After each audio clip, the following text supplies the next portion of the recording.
And we're live. Beautiful. Hey, live. Hi. Welcome to liveness. Welcome to Liveness. Hi, Si. Great to Long, t- be here. long time no see.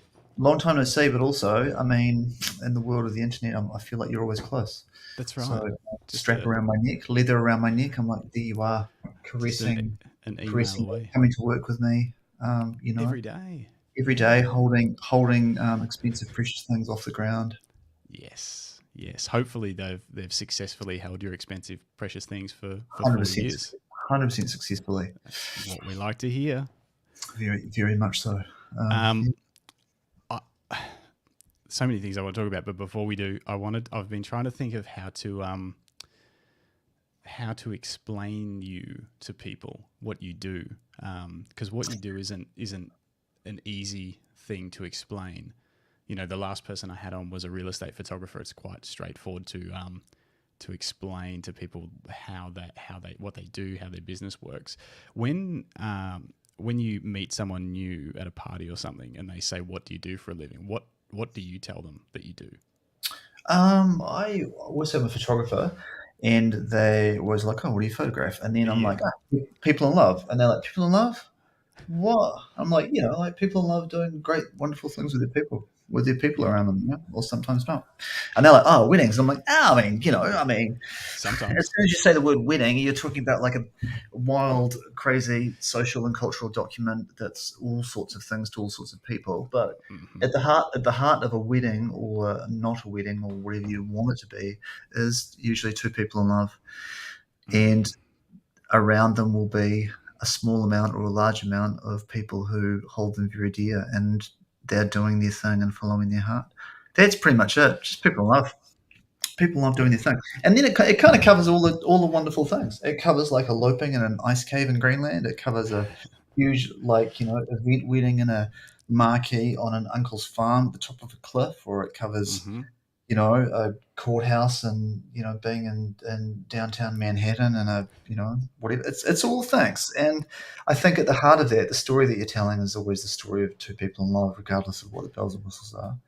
Yeah. And regardless of if they've got their support crew around them or not, regardless of whether you're on a mountaintop and you're signing the papers because you're the only other person there, or if you're wading your way through 700 people at a temple dance hall at an Indian wedding, where it's just gone batshit crazy and there's turmeric everywhere. Yeah, it's people.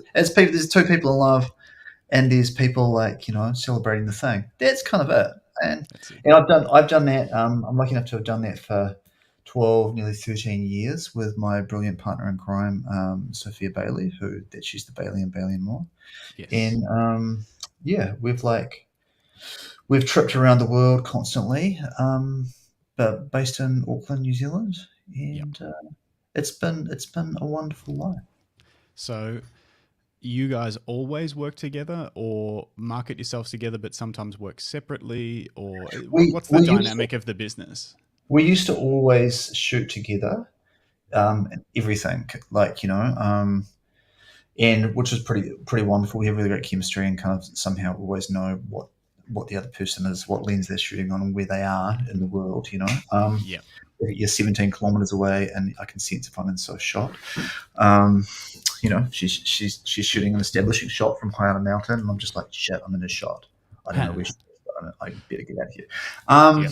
No, but just during the COVID years, we started to shoot heaps of stuff separately because I think for us, like a lot of people, things went crazy. Like we had lots of couples on their fourth or fifth try to make something happen. Like in Yes. we'd get the friendly voice of our prime minister Jacinda Ardern would come on the radio, and you'd be Yeah. like, "Oh, here we go." Yeah. And that is why we're locking down. And so, but yeah, I mean, you'd be talking people through rescheduling and how that would work and that sort of stuff.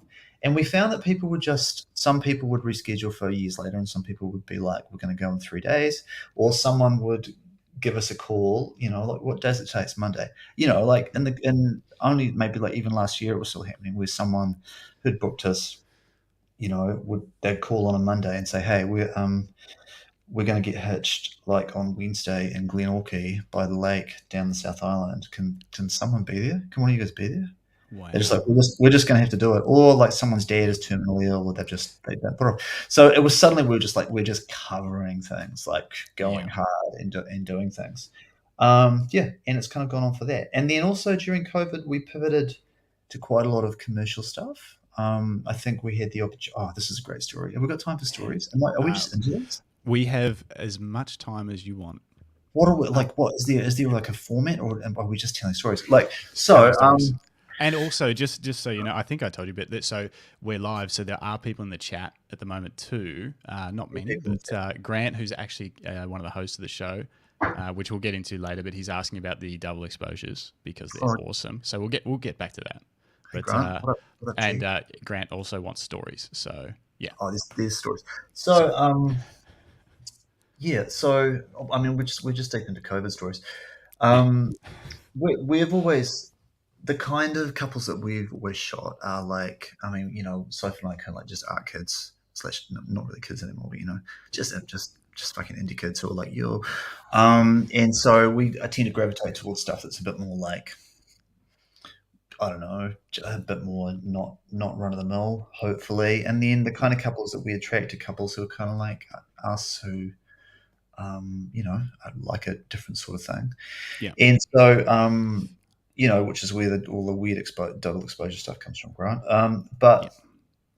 yeah, Yes, but so we're always sort of tripping around doing this kind of stuff, and lots of those couples also have other jobs at agencies. There'll be an art yeah. director or a CD at a big agency, or someone who's a DP or a director on making films or TVCs or what. So it's people in the creative community. It makes total sense because they're drawn to your work originally because it speaks to them that they would be in a creative role or something like that, and they're gonna And draw a and line. so often those people will be like, "Oh, hey, are you guys available to shoot this non-wedding, this other thing with us? It'd be really great to make it something else together, a commercial thing or whatever."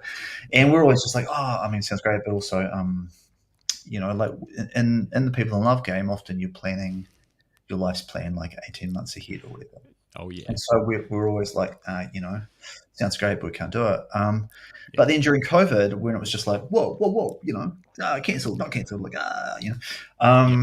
suddenly we sort of had some bandwidth to be able to, everything would be cancelled. Then someone would be like, are you guys available in 3 weeks to do this cool project? And we'd be like, actually, Yes. the calendar is free because the world is full of fuckery, So we were like, yeah, so we can say yes. So that's the preface to this next story. So Yep. My dad had emergency like open heart surgery, and I was shooting an elopement in the Central Plateau and volcanoes, and my mum's like, they live at the top of the South Island. She's like, hey, we're going to Wellington, which is in the bottom of the North Island.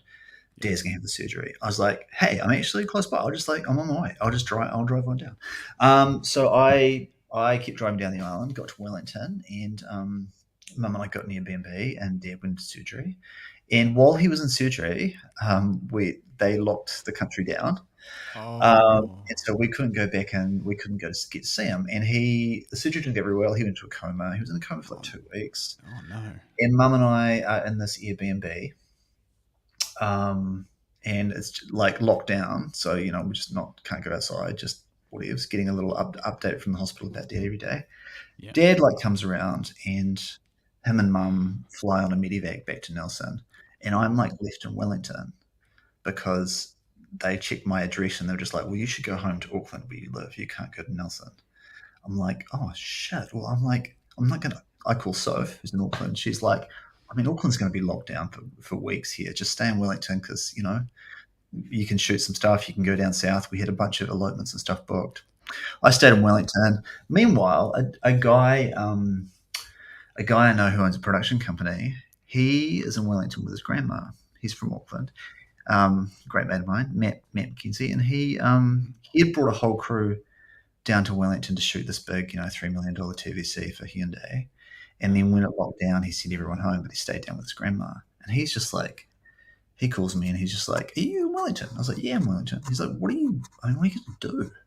I'm like, "I don't know. What are you going to do?" He's like, "I don't know." Like, I'm like, "I've got to get down south because we've got some elopements and stuff. I think they're just still going to happen. So I'm going to try and go south." He's like, "Have you got a car?" I'm like, "Yeah." He's like, "How have you got a car in Wellington when you were?" I was like, "Oh, it's just luck, just pure luck." He's like, "If I can come with you, I can get us on the ferry. I've got like a government pass thing. I can get us on the ferry and we can go to the other island. And I don't know, let's see what happens." And An I was like, adventure. "Well, I'm not going back to Auckland." Anyway, and that started a 104-day road trip with What? Matt and I around New Zealand, just not Auckland, because it was still locked down. Where I was shooting, him and I were shooting. So all his crew was stuck in Auckland, and we were shooting car stuff like for Hyundai, Isuzu, and Renault, and then shooting small weddings that were still allowed to happen, and elopements and stuff like that. And we shot Wow. like, we shot an icebreaker job. We shot like uh, um, we shot a job, like we shot a whole bunch of very interesting things. And suddenly you go from zero to like being, like one of a handful of commercial photographers who are working in the country because you've kind of landed in the right place. Wow. Um, and then still doing people and love stuff. So Yeah. it was kind of like a wild thing. So during that time, everything just ramped way up, and Soph and I had to be in 5 places at once. So we Yeah. worked out to shoot. That's the very long version of like, The- oh yeah, we shoot separately sometimes. okay. So sometimes you do shoot separately for 104 days on a road trip during Yeah, COVID. yeah. It was like a road trip Interesting. that we navigated all of the fried chicken in the country as well. Wow. And shot some pretty great and shot some really wonderful jobs. So So, so pretty cool. so you have a very particular style for shooting people in love. People seek you out specifically for what you do. It's very different to most wedding photographers, elopement photographers, or whatever. And obviously, a huge amount of it that you show, anyways, is shot on film, Yeah. analog. When you do commercial work, is that in? Do you work with your same kind of style? Do you adapt to the needs of the job? Become more of a camera operator? What are we trying to achieve? Um, I How think does that it's work? I think it's well. I mean, how it's worked for us, is we're just stuck with the same. I'm just stuck with the same style and the same way of working. Hmm. Which is a very human centric way of working. Um, a very human centric way of shooting, and of even of just relating to everyone, like on a crew around you and stuff like that. Yep. I mean, some of those things, it's like you're doing what's traditionally unit stills and campaign stills, like with a big crew of 20 or 30 people or bigger. Hmm. And traditionally in that environment, like stills is kind of is the scum dog, where there's a lot of money, there's a lot of people, and there's a lot of gear doing a thing. Yeah. But as a bunch of producers I work with have reminded me, they're just like, hey, the spend for this campaign for the client is regardless of how many people are represented here and how much stuff, the spend is still, it's probably 60-40 weighted towards stills output. So which is Wow. their way of saying, hey, you better get some good shit because Yeah. and so the only way you do that is by being great mates with everyone, being Yes. good mates with the director, being great mates with the DP and the first Yep. AC and second AC, because it's their space on set that you're occupying. Yes. You're right there. If the first AC is cool with you and the DP is cool with you, life is fine. Yeah. And you're shooting billboards, which are very similar to the shots that they're getting as well, and it kind of all works out. Yeah. And Yep. if they don't want you around, then really you're I think the industry term is fucked, like because you're you're going around Yeah. begging people to be like, how do I get some time in a day where we always Yeah. run out of time to shoot this Exactly. stuff. But there's a lot of stuff about shooting that where it's a lot like a wedding day where you're just like, okay, you know, I've, we've got. I need to get. I know what's going to happen. I know what the action is. I know where everyone's going to need to be. You're a little bit of a soothsayer. It's exactly the same as a wedding. The beauty of a Yeah. wedding is if you've done however many you've done, and you've paid attention to how human beings operate and how they experience the day, what you know is that particular character in the play, at this certain time in this certain place is going to experience this certain thing, and they don't know it. They don't know that they're Yeah. going to experience it. You can see you can be hanging out with a bunch of women getting ready on the morning of the wedding, of a bride's wedding, and there's a slightly grumpy father of the groom washing the car or doing something, and he's just kind of trying to figure out how the hell did I get so old. Last time I looked, she was like 7, and now she's getting married, and she's like 35, and like what the heck, and they're just figuring out how to cope with it. And you've got this dude out there, and what he doesn't know is that in 3 hours and 20 minutes, he's going to be in this place, and he's going to be right in a love sandwich, experiencing all of these other things that he's just seen go down, and he's going to be shell shocked in a different, beautiful way. And so you're just like, cool, Yeah. like my proximity to him is going to be vital at this stage. And these are just all Yeah. beautiful characters in a play who are experiencing things, who are real people experiencing things that they don't know, they don't know how it's going to hit them, but you do. And the beauty of playing, like a wedding photographer, is that you can see into the future. You can know and see into people's hearts to be like, I know that this is going to hit you at this time, at this place. And being on set is very similar, because you're just like, oh, this thing has been prepped for 6 weeks or whatever. I've seen the storyboards, and I know that this happens and this happens and this happens. And then you talk to everyone to be like, exactly how is this going to happen? Yeah. And then when it does go down once or twice or 3 times, which is a bonus. Imagine having replays on a wedding day, It goes down once, and you're just like, cool, I was in the right place at the right time, and I slammed this frame, and we got it done. So Yeah. you're working in an industry where you're given 10 seconds to do a very expensive job. But when you come from weddings, that's what we do all day long. You're used to it. You've built So, up a yeah. yeah, so it doesn't feel like, oh shit, it's just like, hey, Yep. look ahead and be in the right place at the right time and get the thing. So it's also working alongside pretty wonderful people. But I do think that that being in that environment of shooting weddings and understanding how it's like a game of understanding how human beings work, how the human Yep. heart works, understanding how lovers work, understanding how people in love operate, understanding how the people close to people in love operate, understanding what the experience is for like a mother and a mum and a dad, watching their kid get married, or like, a grandparent or a brother or a best mate or whatever, So it's all of those things of just understanding how the human experience works. And I think you can take those skills and you can take them out into shooting other stuff and just be like, whoa, turns out empathy is a transferable skill. Who would have thought? Yeah. There's definitely asking questions and finding out what's going on a set, like you say, whether it's commercial or finding out what's going on during a wedding, but without. I mean, you may have an agenda in your mind of things you're trying to achieve, but without trying to push that agenda straight onto someone, where you're sort of like, hey, what time are we doing the cake? Because I need the couple for this at this time. So, but instead you just kind of fit, hey, what time are you doing the cake? Okay, cool. And you just kind of drift off and you figure out in your own head, all right, I need to make sure they've got that planned and I'm not in the way, but I can be over here when I need to, and that kind of thing. It's the same thing. I'm sure if you tried to jump into one of those larger commercial productions and start to ask questions, but you're really trying to achieve your goal at the detriment of their goal, that gets seen pretty quickly from I those think experienced. Yeah. the best thing in both environments, is that you always want to be like, like on a wedding day, you're just like, hey, whoever you are and whatever role you play, you need to know that I'm your number one ally. Like, I'm the best friend you never realized you had.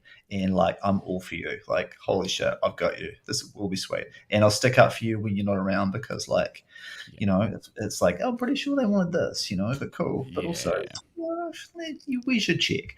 And it's the same thing, when you're on set of just being like, hey, I'm all for. And then what happens is people start to sort of give you more and give you space and be like, oh no, we can find more time. We can move, like if you're with a great DP, that, they'll be like, yeah, we can move the camera so you can be in the same spot. It's like, whoa, moving the camera is like the biggest offer you'll ever get.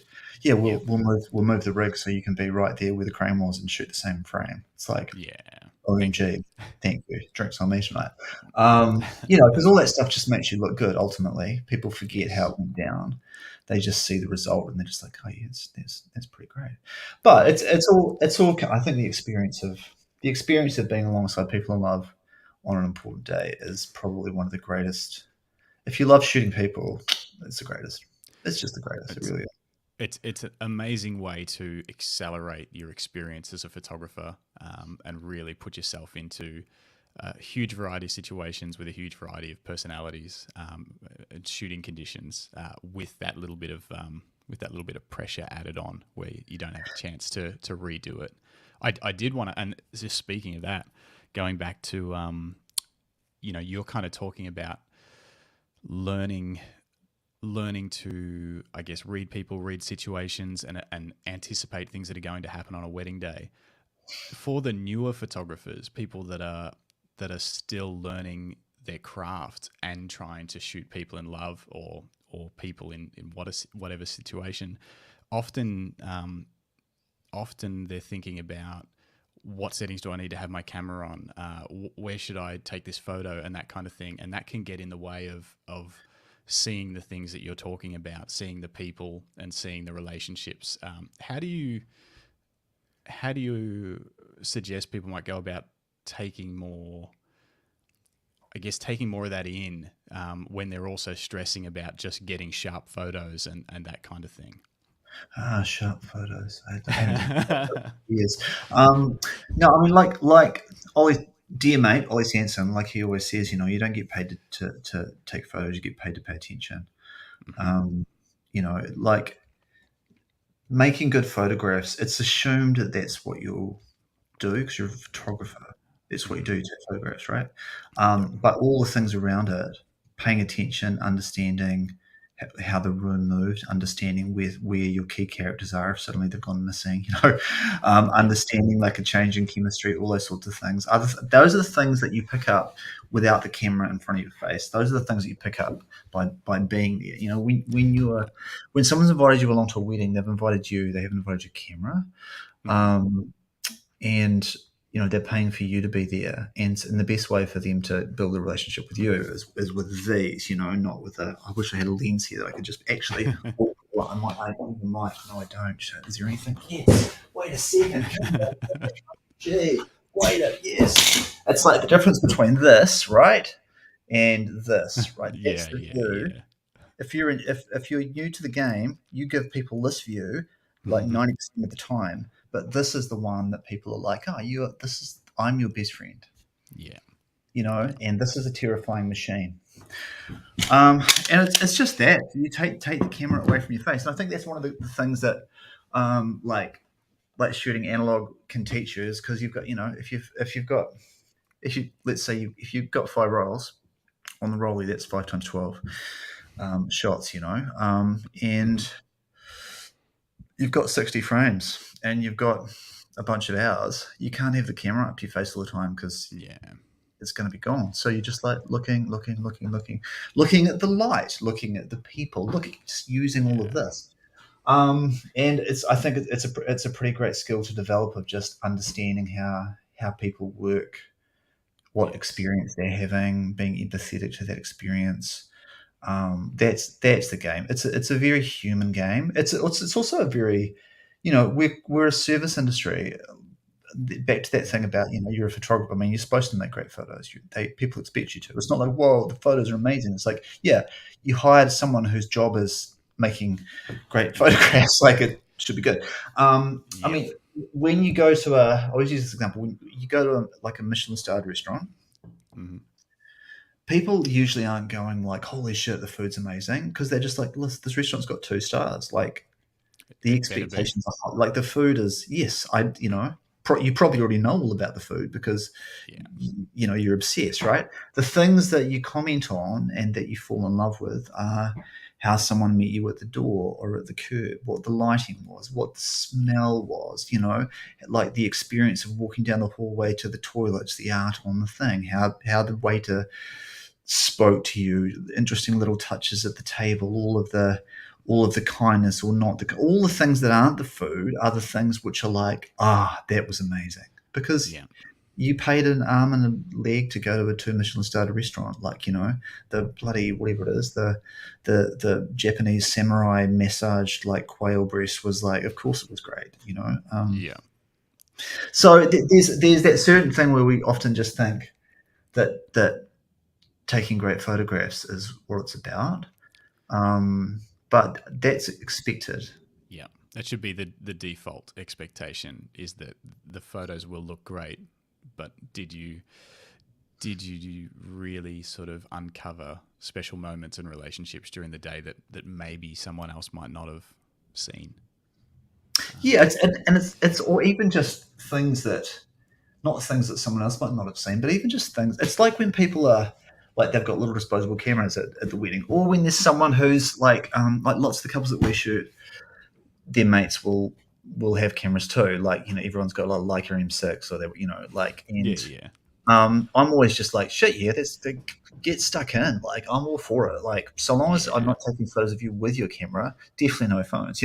But also, if that's how you experience, that's how I experience friends events. I'm got a thing. I'm like, if that's how you experience it, just go for gold.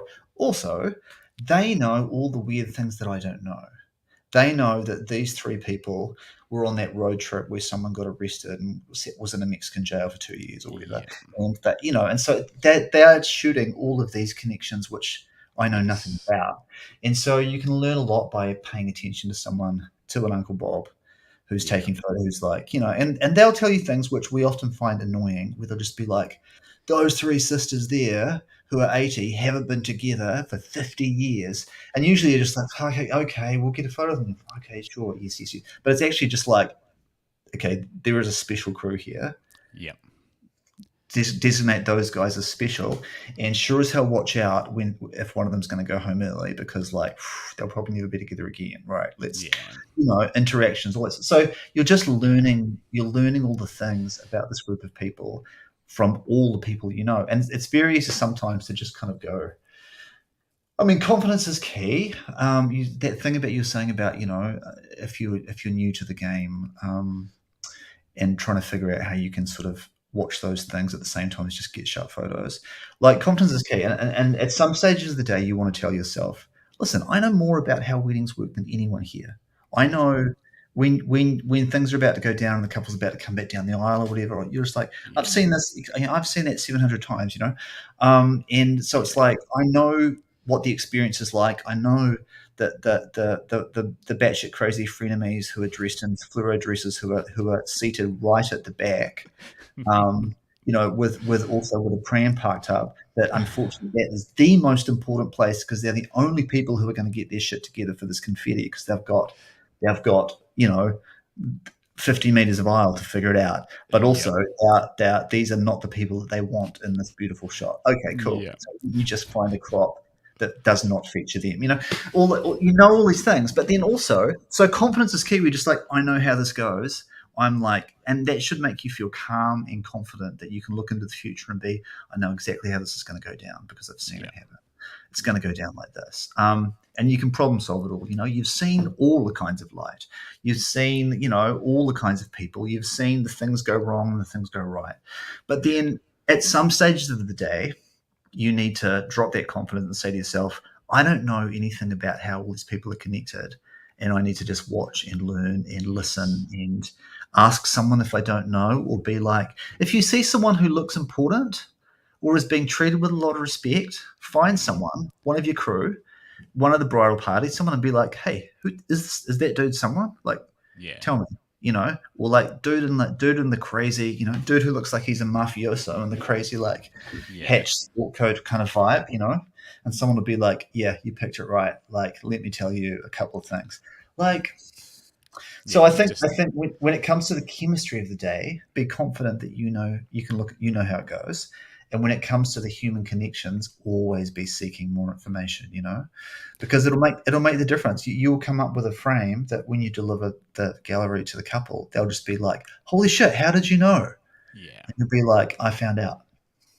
Do you do much preparation prior to the event, the wedding, with the couple, like meetings, questionnaires, that kind of thing, to kind of dig in?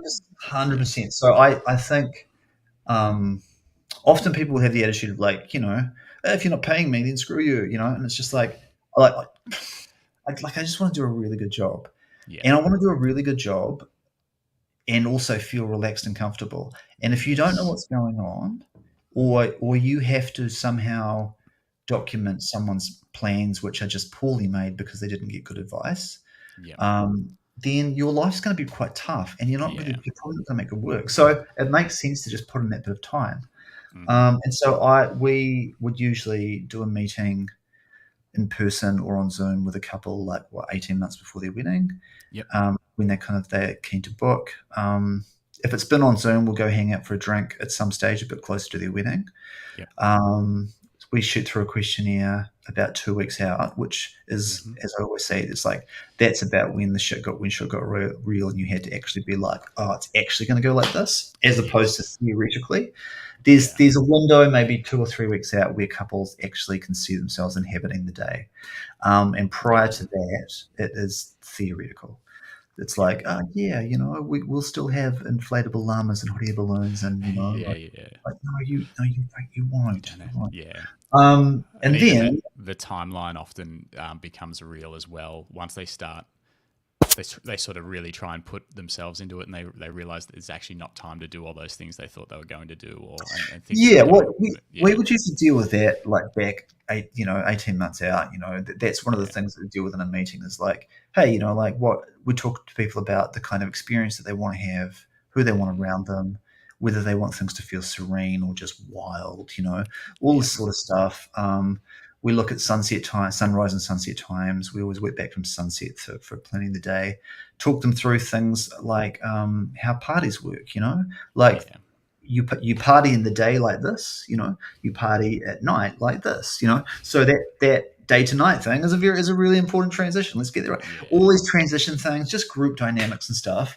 And then pretty quickly what happens is like couples are like, whoa, actually, yes, I you're right, it's not a science, it's a science of understanding that it's not a science, of Yeah. going, you've been to a million good parties in your life and they went like this.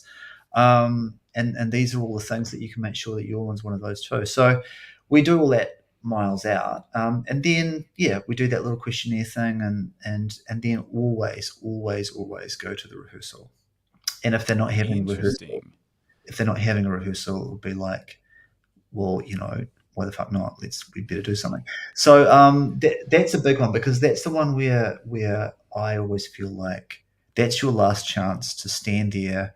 You're there with the couple physically the day before, so you're like, you can reassure them. You can be like, hey, Yes. it's all going to be sweet. Any changes, you talking about it together, not late night emails from them, which can get pretty confusing. So there's no Yeah. chance of screwing things up. You meet parents and you meet the people. Like you, Yeah. you are a stranger with a camera showing up at someone's weird address or Airbnb on the Hmm. morning of one of the most high pressure days of their life, Yep. and you expect that to go well. Like, what? So Yeah. when I show up at a house after having hung out for a couple of hours at rehearsal, and maybe having got a drink with the crew or just whatever's, or Yep. taking a couple location scouting or whatever it is, whatever makes them feel good. um, you're already like the old friend from yesterday who helped them solve a bunch of problems. Exactly. It's And it's. I was just going to say it's one of the things that I tell newer photographers. Like obviously, depending on what you guys do, and I'd love to ask you about how many weddings you book and that kind of thing. Once you get, if you are shooting Fridays and Saturdays, sometimes it's impossible to shoot rehearsals and that kind of thing, and it kind of also tends to fall away the more experience you get. Sometimes you sort of let that go because you're like, I've done this 700 times, I don't need to go to another rehearsal. But I sort of tell every photographer that asks me about weddings, I'm like, you have to like go to the rehearsal. If you're new, if this is your first wedding you've ever shot, even if you're a great photographer, go to the rehearsal, to go to it, and to check meet everything. meet everyone, meet the venue. Here's Yeah. the gig, right? I think when you're starting out, you're nervous and you prepare, and you probably do that. Yep. I'd say that you hit a point where you're like, people will say, "Oh, I've shot at that place before. It's fine," Yeah. And I'm Yep. just like, this is your job. Like, what were you doing? So instead of going to meet these people who are super nervous and help them make better decisions and put everyone at ease and have a look at the light at the same time of day to remind yourself, that's right, here's everything I can use. What did you do? You answered some emails. Yeah. Yeah. Like like this is this is what you do. Like this is your job. Like if you were a kick-ass chef, this is you coming in to the kitchen at 9 in the morning to like carefully chop pickles or whatever it is you chop. Like, Yeah. it's like the prep's this really important part. Like it's really Exactly. easy if you the biggest mistake I think I see from people through their career, and remembering that the trajectory of a photo career, is like this. Like it's not like, you know, Yeah. is things go badly for people, including me. I've done this too. Like things go badly for people when they suddenly start to believe that they're magic. When you think Yeah. you're magic, you're going to find out pretty quickly that you're not magic by just having a really big fuck up, right? So Yeah. you're not magic. You pay attention. You do the hard work. You pay attention to the human interactions. You pay attention to the light. You keep working really hard. You keep reviewing your work, and don't believe the press. Don't believe comments from other Yeah. photographers on your Instagram post that like, holy shit, that's amazing, because it's actually not. Like it's like, like most people are making work which could be made by a huge array of people. Yes. They were either just in the right place at the right time, or they have a thing that they do. Yeah. Um, the handful of people who are truly making work, which is like that's instantly recognizable, is not many. Yeah. And they do it by just constantly pushing themselves, pushing couples, like planning and preparate, doing all the things. So if you want to be like that, just keep doing the prep. But I think back to the rehearsal, always go to a rehearsal, because it's not just you're not just rehearsing the place, you're rehearsing the people, you're meeting people, you're hanging out, you're making them feel used to the fact that, this is the guy, who's going to be here, like at these important moments. You want to be the kind of person, or the person for them, who when there's high stress moments and lots of emotion and big family things going down, that when they close the door to everyone else, you're on the inside. That it's Yes. natural for you to be on the inside. That it's Yeah. just like, of course you're here because you're us. You're one of us. You're our new best friend. You're our ally. You're whatever. Not because you own a camera, because you're Yes. the kind of person that they're like, he's guiding us through this experience. It's what I was going to say. If there's a problem, they can fix it. The photographer, you can fix it. I can fix it. If I'm there and they're having trouble with something, or this didn't show up, or someone's doing this or whatever, I can take care of that. You want to be that Yeah, person. or even people just like look to you and they're just like, "Are we doing this right?" And you're just like, "This is great." Yeah. Yeah. Because when is Exactly. it not great? Or also just like, "Oh, hey, let's do." If you're you should always be seeing problems in the distance and changing them before anyone knows that they've been changed. Yeah. It's kind of like navigating things to be like, hey, like what's our plan in 3 hours? Like Yeah. we're not tracking too great now, but it's fine. I always do. I'm always letting people know what the time is, and I'm always saying, hey, just letting you know the time, because the time's a fact. Doesn't affect anything. Whatever we're Yeah. doing, there's no such thing as early or late today. Like whatever we're doing, it's cool. But just letting you know, because it is a fact. Um, Yeah. Yep. and Exactly. and they just are like, oh, cool, you've got our back on. But back to the rehearsal. Just always Let's go. go So, go to the rehearsal. so tell me then, uh, how often do you shoot weddings? How many? So obviously, if you're sort of dedicating a rehearsal and a wedding, is it one maximum of one sort of per weekend, unless it's a midweek thing? Would you ever shoot a Friday and then a Saturday back to back? Yeah, I mean, try and always have a day in between. So we'll shoot, like I say, Friday and a Sunday, Thursday and a Saturday, Yep. because lots of the stuff we do is travel, and Yes. you've only got to be bit once to be like, never travel on the day, never travel on No. the day. But I have done some. I've done some things, but usually I'll basically figure it out that I'm if I have to travel on like driving to get a late flight from somewhere to be, I'll happily get in at 3 a.m. and then get up and shoot a wedding at 6 a.m. It's fine, so long as I'm there. Like if I sleep, it's okay. But yeah, like like we used to do. Like I remember another story. Like man, Soph and I used to shoot like back to backs a lot. You know, double headers and the occasional triple header. And like in the States one year we were like we just had one book for that weekend, and then another couple was just like, hey, we really want you to come and shoot. So we're shooting like in the Bronx, like in New York and Manhattan. And you know, we're staying at a place in Brooklyn, and we're like, cool, that's sweet. It was, you know, big day, and we were going to finish at about 1 a.m. And you know, the couple are you know, they're going to be driving down this double-decker bus, dropping people back at Manhattan all the way back down and getting dropped to their apartment, you know. And then this other couple's just like, hey, like and so, you know, it's about 6 months out. So the couple's like, hey, we really want you to come and shoot our wedding the next day in Asheville, North Carolina. And we're like, oh, we've got a wedding the day before, and it's just too sketchy. We'd rather not. Don't want to commute and then do the thing. And they were like, we'll take the risk.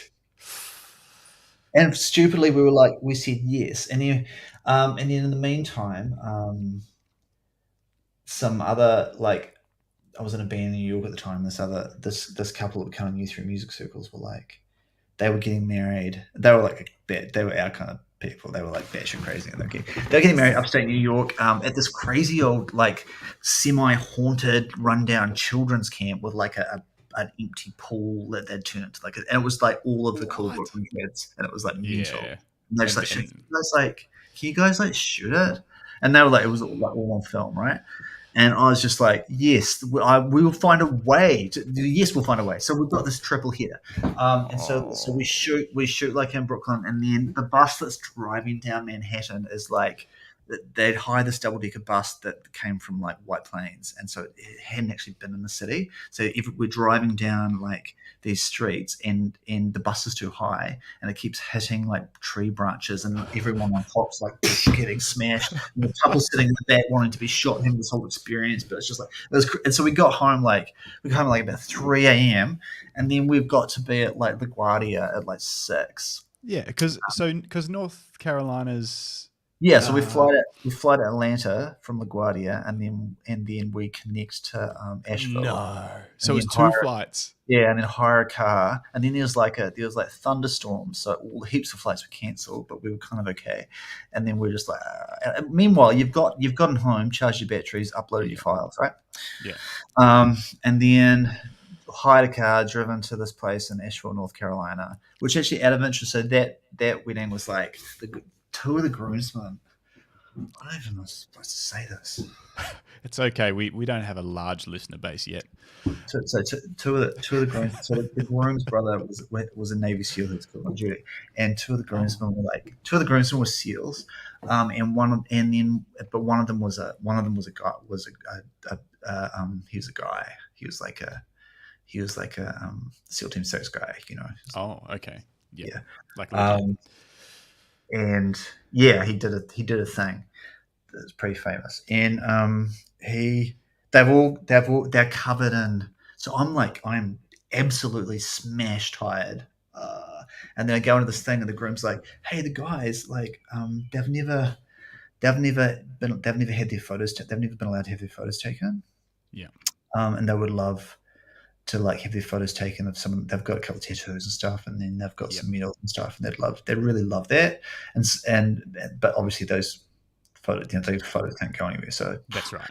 And I was like, I'd love to do that, you know, cool. And then go into like the dining room where they're set up. They've got their uniforms laid out with these. I wasn't kind of prepped for. He was like, yeah, they're 2 Navy guys. I'm like, oh, some guys in the Navy, cool. And go in, and there's these 2 guys just wearing their boxers, and they are covered.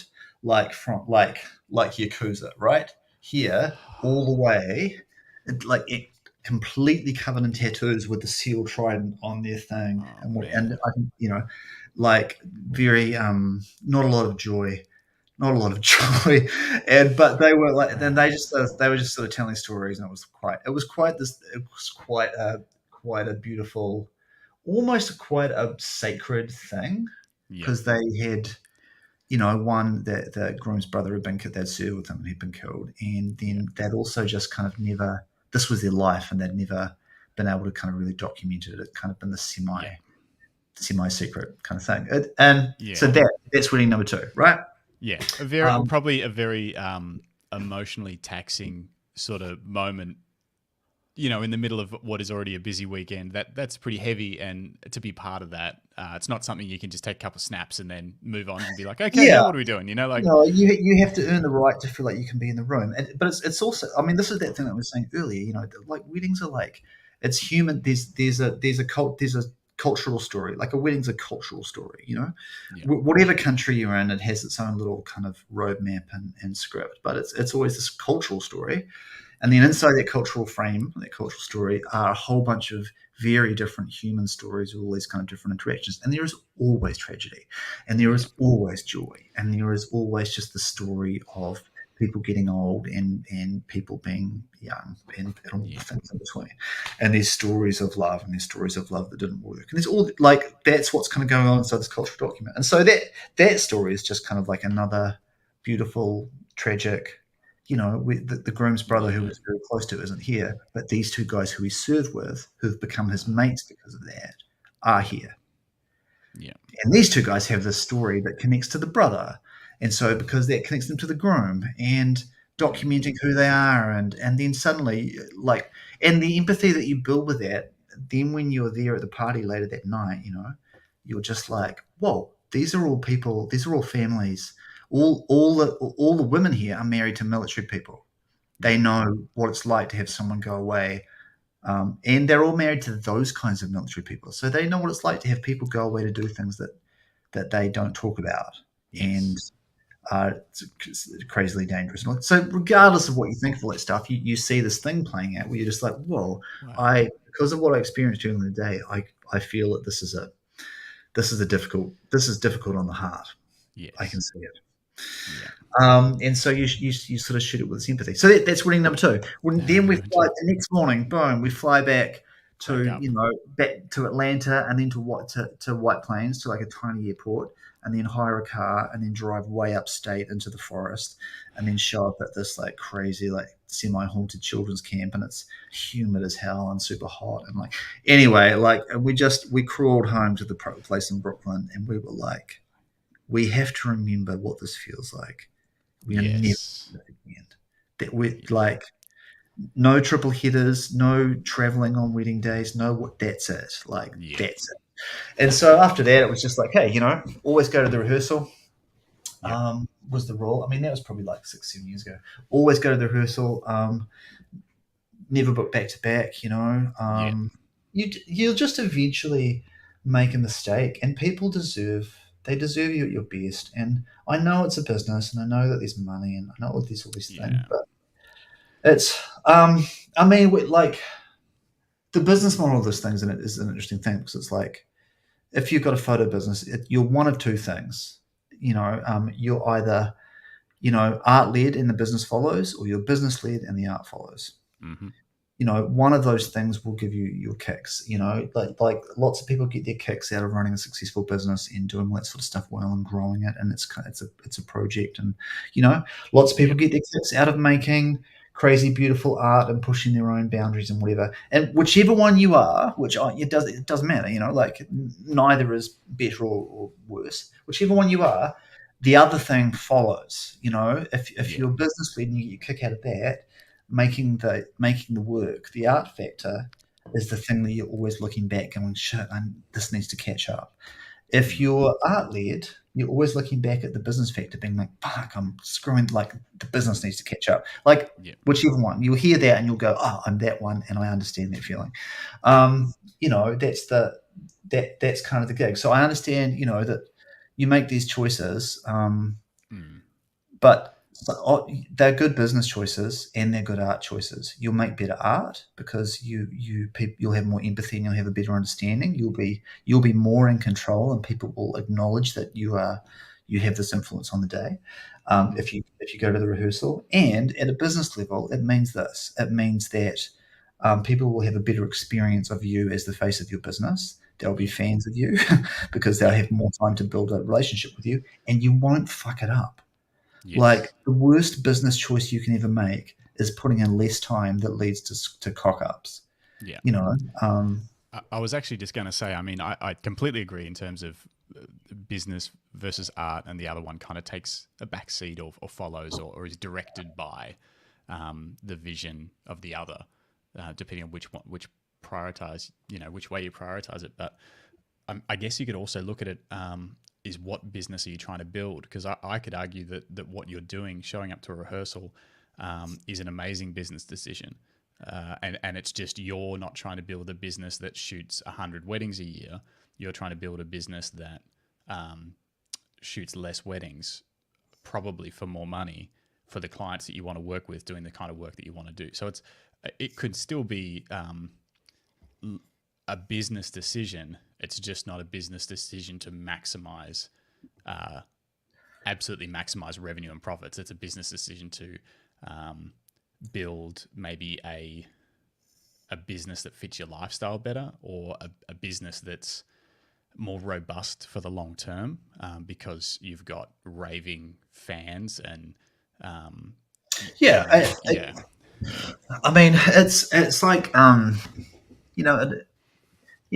like when you start out in photography, like you start out shooting X, you need to shoot X amount of, if your average invoice, I mean, I'm always obsessed with average invoice, it's the producer in me. Like, and it's just like, yeah, what's your, you ask someone, so what's your average invoice? And they're just like, what, for winnings, for what? Just average it across everything. Like, you'll be shocked. And when people start out, they're just happy to get paid holding the camera.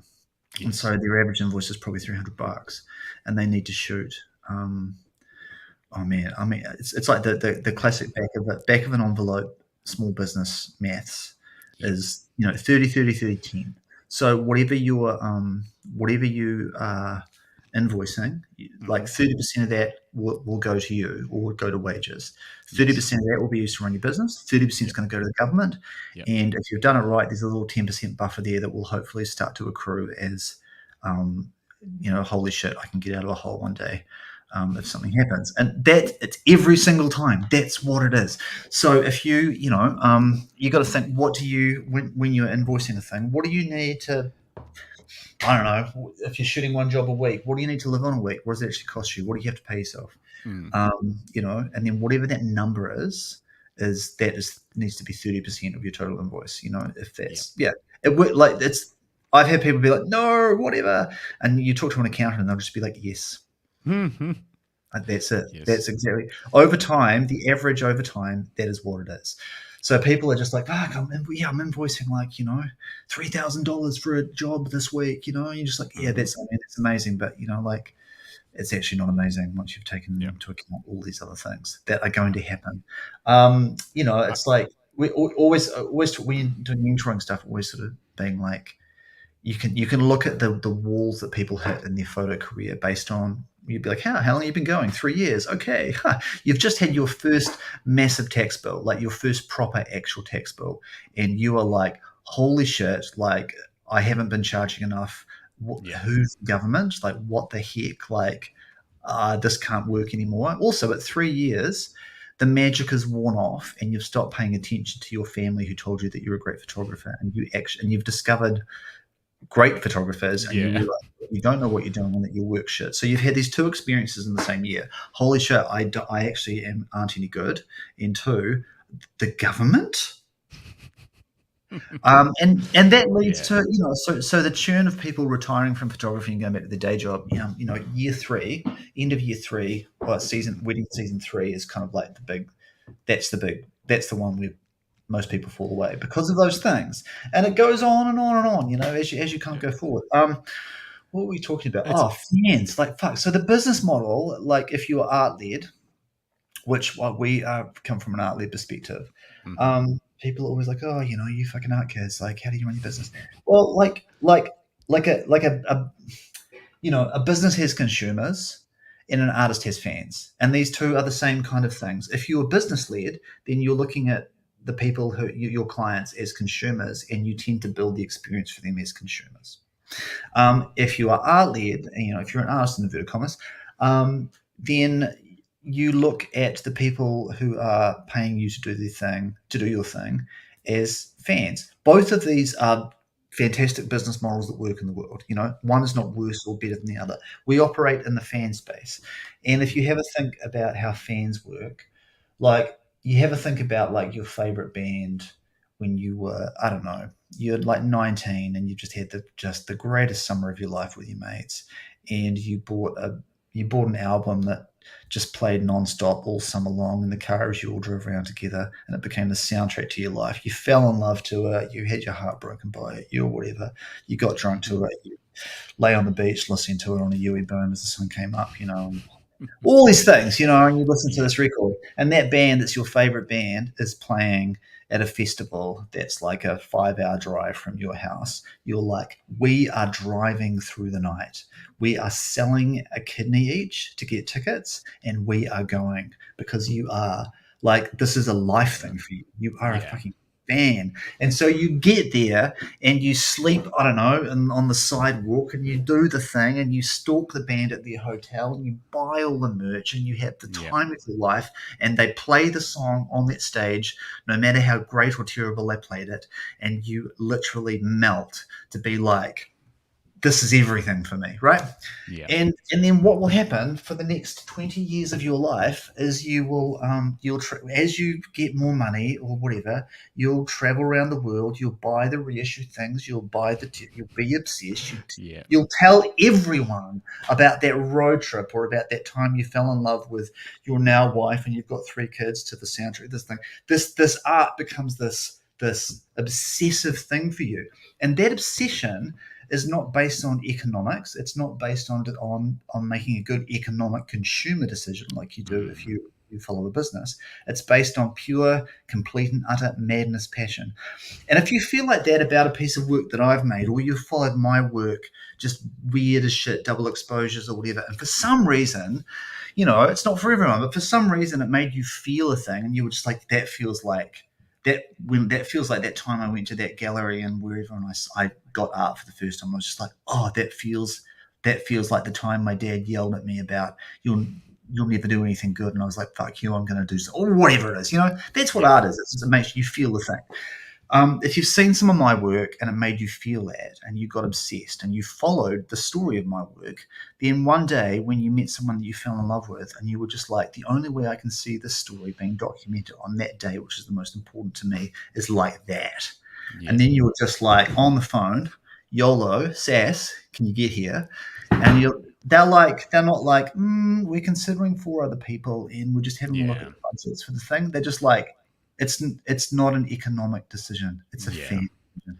And so that's the world that we operate in. So when people are like, doing batshit crazy art, how does it make any money? You're just like, well, because people make a decision based on the wonder of their heart, not on now for heaps of people, it's not that. They don't experience that. They don't become fans of work. But you might be shooting a couple who aren't necessarily big photography fans at your next wedding, but in fact they're obsessed with the chef, or they've got someone from a cafe that they went to, that they had their first date at, and they've always got the dish. They're like, it has to be. There's always something at a wedding where the couple's like, it has to be this. Even the wine,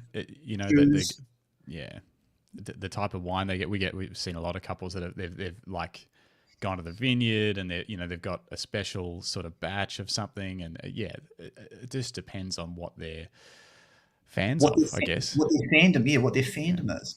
And hopefully, like, if you can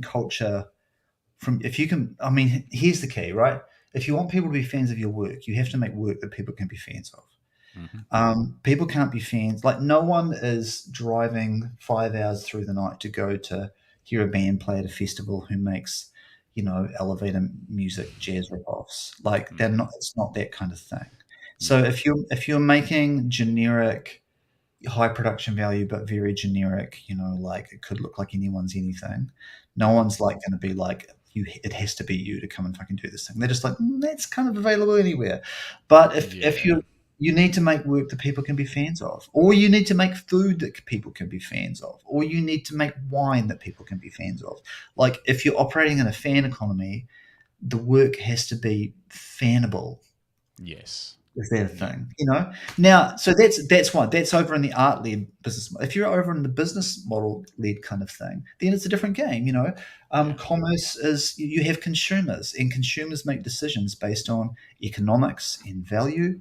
Like the value proposition becomes really important. That's the game where you're in, where you can do volume, where you can hire other people, associates to shoot weddings for you. Where you can like Yes. Yeah. it's a different model. And I know people who work that model really, really well Yeah. and scale up and do all that sort of stuff. But I'm an art kid who's living over here in fan world, and I understand fan. I'm a fan. I've been a fan of so many things. I understand fans. Yeah.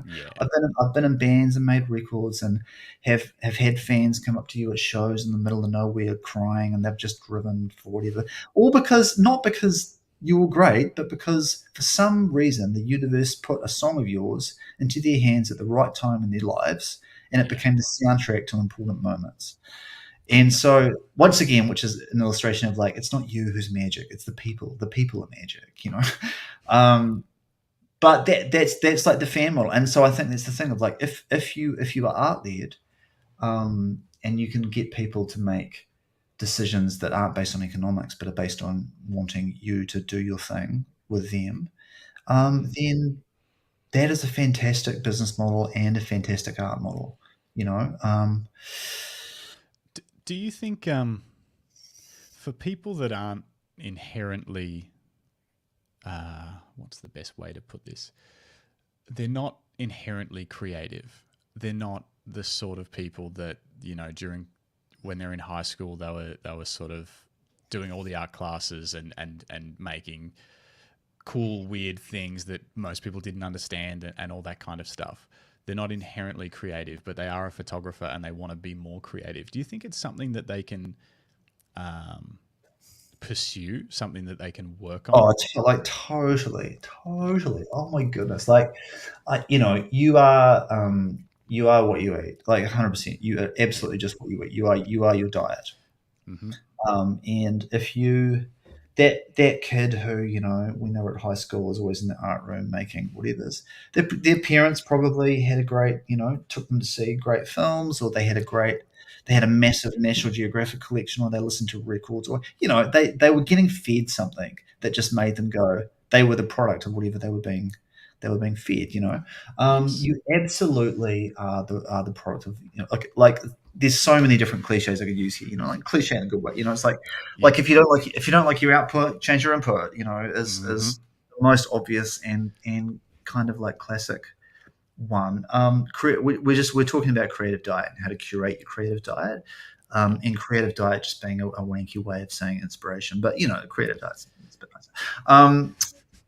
It well, Yeah, it also it's an easier way to picture it because if yeah, I can understand what you're trying to say now. If you say creative diet, like what am I going to be trying to take in to learn like from? I always find it very helpful, like literal diet. Yeah. If you like, if you throw, if you go and do the shopping and you just stack the pantry full of like, Mars bars, I can tell you the state of your body in 2 weeks is going to be pretty grim. But likewise, if it's fresh fruit and veggies, loads of like lots of water and all the things that a human body actually loves to operate on, then I can tell you the state that your body's going to be in. It's exactly the same. If you put in, if you feed yourself like visually poorly retouched Kardashian images for the next month, and then go and shoot a wedding, you'll be like, how does the world even work? Yeah. But if you watch only watch films that like Deacons is shot, and read Stephen Shaw books and Richard Avedon books and study their composition, framing, and color and tone. I'm pretty sure that it'll get in you, and you'll go and shoot a Yeah. wedding in a month, and you'll see light in a very different way, and you'll think about using it in a very different way. So it's like it's. I'm always amazed because it's like you can change your creative diet very quickly and Mm. change your desire and the target for your shooting very quickly by just by limiting your diet or changing your creative diet or what you're visually I feeding yourself. It's like I'm just amazed that more people don't do it. It's fast. It's like faster than going to the gym. It's faster than losing weight. It's so fast. I can tell you how fast it is. I can tell you exactly how fast it is. That workshop in 2019 at Mount Hotham, the photos that I took there for some behind the scenes shots of just what was happening, people were learning from you and from others about composition and lighting and shooting and creativity. The photos that I took behind the scenes look completely different to the way I normally shoot. Just from absorbing the work and what was being spoken about at that workshop for 3 days. They look different to the way I shoot, and I can see. I went back to look at them. I'm like, I don't normally shoot like that. Why do they look like that? I don't understand. But hopefully you like it. You know? They look great, and I'm like, how do I get more of that though? I need that whole crew to follow me around. Well, I think that so the beauty too is that like you can feed yourself stuff, and this is why I know you'll get sick of this the metaphor of like just an actual diet, but everyone's body is different, and everyone's muscle structure is different, and bone structure is different. And when you feed yourself really well, everyone's body will respond differently and give you a different result, but it'll be great. And in the same way, everyone could look at Fred Herzog's, like Modern Color or whatever, and just devote themselves to it for a month over their morning coffee for 20 minutes, and they'll get a different result. Everyone will see different things. It'll change their trajectory in very different ways. So people will make different work with the same kind of input. So it's not like, like creative people always have this fear that they're going to be they're going to copy someone else, or they're going to be copied. But copying people is so hard. Like it's impossible. You're not going. It's not. Even if you try, even if you just try and I'm like, please try. It's not going to happen. I mean, there's this idea that we always, that you're always diluting. Always diluting the thing. You're always diluting whatever you put in yourself anyway, and mixing it with other things, because you can't. I mean, you're not solely. You're still living your life. Yeah, like you've got different people, you've got different stuff, but it's kind of that thing of like. So I there's a great producer, that music producer guy I used to work with, Greg Haver, hilarious Welsh guy, and he like, I just remember this so clearly. Like I've told the story many times. We're doing a thing for like this young up and coming guy from Universal, and he's like, he comes into the studio and we've got like a setup day and stuff, and Haver's like, in his Welsh accent, like, which I won't try and do. He's like, what are you, he's like, what do you want? Like, what are you listening to? Like, what do you want this record to sound like? And I forget what he said. It's someone who was of the moment, but we all rolled our eyes like, yeah, cool. And Haver was like, oh yeah, cool. Like, bit of homework for tonight, like go home and like just come in tomorrow with like maybe the 3 records that band was listening to when they made that record, like what they were listening to rather than that record, because they've sort of watered down that stuff to make this record. And so this young guy comes in the next day, he was like, oh yeah, cool, he's got some quite cool stuff, and then Haver just does that again for a couple of days, he's like, actually that record's pretty good, yeah.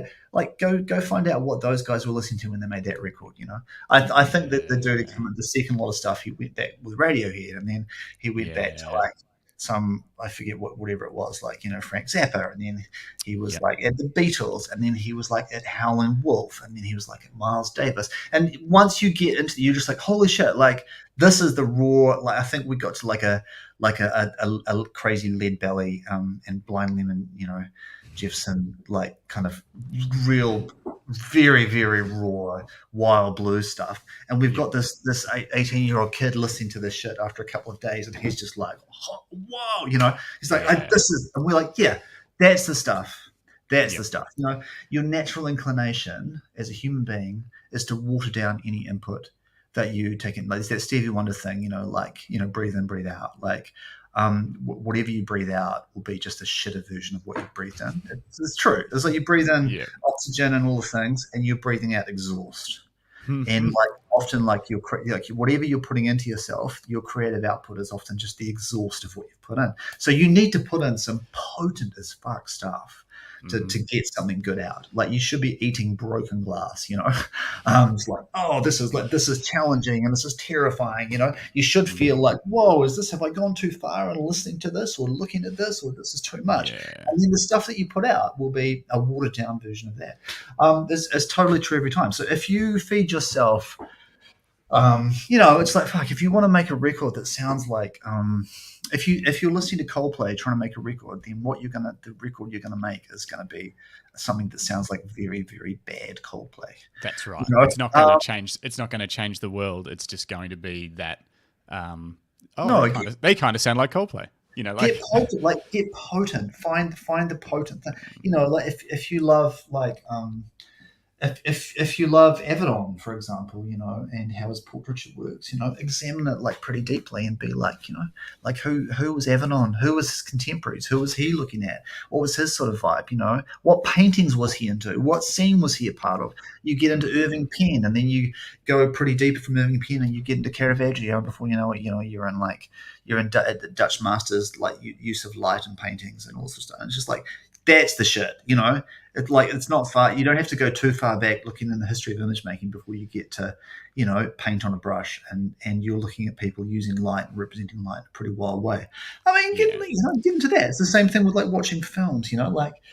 It's such a strange. I find it weird that we think of film, like a blockbuster film, as being like just bubblegum entertainment. You've got like 200 people who are all at the height of their game, geniuses in their field, paid very, very well, spending $50 million of studio money to very carefully craft, usually shot on film if it's like a nominated, if it's a very, very carefully craft this beautiful narrative and do it with like some quite remarkable tricks. And this is what people who are looking at your photography, couples that you're shooting, that's what they call entertainment. They go to the movies for entertainment. Like they have a very high standard. They're calibrated to a very high standard. So you better show up with some pretty great shit. Yeah, definitely. Cinema is probably because I am not I'm not an art lover. I'm not an art researcher. I don't. Most of the names that you've mentioned, I have not heard of, other than Caravaggio, and even then, couldn't point out a painting from So, but cinema for sure. Like sometimes I get lost watching a movie. Other times I'll just be looking at the lighting and wondering how they did that. I'm like, how did they do that? That looks amazing. Yeah, they made something out of nothing. Here's the thing: when you shoot a wedding, like if you didn't show up to shoot the wedding, it still happened, right? Yes. All the things that you shot still happened. You didn't make it. It still happened. So you've documented it, but like in a film, they made it out of nothing. They made it happen. Here's the thing you can do, even if you're not going to curate your inspiration in any other way. Get actually two things. Top two things. Top two secrets to being creative. Is this two secrets to curating your creative diet so that you can. I promise you that you'll see the change. The first thing is you need good people. So you find 3 people who think the same as you, or 2 people who think the same as you, or who love the same things, or don't think the same as you, but at least will tolerate you. Or I don't know. You need a couple of people. A group of 3 people is perfect. And then you're going to do 2 things. One, you're each going to go and buy a photo book, preferably like a legacy photo book. Just Google like top 20 American photographers from 1962. Oh, whatever, just figure it out. Buy a different photo book, and then what you do is for a month, you like sit down with your morning coffee and you just spend 20 minutes. You don't scroll, you don't get on your phone, you don't bother with whatever. You just spend 20 minutes with that book, and you flick through it. And probably at some stage during the day, you'll get curious and you'll Google a few things and you'll find out a bit more about that person's work and a bit more about their story. Do it again the next day, and do it again the next day, and do it again the next day. After week 1, you'll be like, I know everything there is to know about this book. After week 2, you'll be like, I'm absolutely just sick of this book. After week 3, you'll be like, I don't know anything at all about this book. And after week 4, you'll be like, I don't know anything at all about photography. And then at the end of that month, swap books with your other 2 people. Mm-hmm. And sit down and discuss, sit down for a beer and a yarn and be like, yo, how'd that go? And, you'll get 3 months out of buying one book by swapping them. and you'll have other people who've had that experience that you can discuss it with, to be like, holy shit, like what is the thing, color and tone. Even if you get to the end of that experience and maybe it's Robert Frank's The Americans, and you just go, I don't get it. That's fantastic. Yes. It's better to know what you hate than to know what you like. And then the other thing you do with that crew is, every year, the Academy Award or Golden Globe nominated award films, Mm-hmm. go to the movies and see whichever of them, because they're all released about the same time. It's kind of around Christmas, whatever. Go and watch them together. Yeah. But the key here is watch them twice. So you go twice, and you're probably going to be able to get, if you've got three people and you're trying to schedule it to be able to go and see, at that time of year, movies twice in a row. You're probably going to get to see three films together, but you'll see three of the great ones. You're going to watch them twice, so you're going to see sit through six films. The first time you go and see a film, you're all just like, yo, you can geek out a bit, but you're blown away by the story. But the second time you go and see it, the narrative tricks don't work on you anymore. You're just looking at how it was made. And if you sit down with those other two people that you've watched it with and observed it with afterwards, suddenly you're just like, whoa, did you see that? Did you see that? How did that work? That light, that frame, this thing. Get on IMDb, be like, who's the DP? Like, what other stuff have they done? Just be an obsessive geek. This is your, like, treat it like training yourself. Treat it like going to school. Do those two things, and I promise you that your work will be transformed. Like, you'll find your own natural groove about how you see light. Over the course of doing that over a couple of months. Yep. It's like a little, you can do it for a little 3-month course. Go see films together and hack through the books together. I'm going to do it. I've got the two other guys ready to go. We do a weekly live podcast on Thursdays with Grant and Jim. So I'm going to force them to do those two things with me. And, JJG. Yeah, exactly. And we'll see what happens. I love it. That's particularly, obviously, the photo book thing is, I've got a few photo books, and it makes sense to me because I won't need to, you're saying I don't need to understand. I just need to take it in. So yeah. I don't feel the pressure of having to understand art.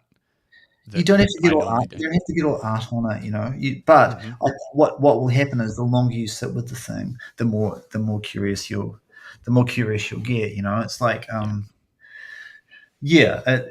it's like if you get crazy about, if you want to cook a great steak and you're cooking the steak every night. After a while, you'll just be like, shit, why does it not work? Or why does it work? Yes. What? And you'd be like, how does that? Which cut? Okay, what temperature? What's the ritual? What's the Maillard reaction? Why does it go brown? Why does it release? Why does it stick? How long does it go? It's just curiosity. It's not like, and you get to the end of that and it sounds like you're a full geek, right? But it's actually just simple curiosity of being like, oh, I found out this thing because I just wanted to do a better job. It's not like, and that's how my brain works. I do that with steak and smoking meat and stuff like that, but also.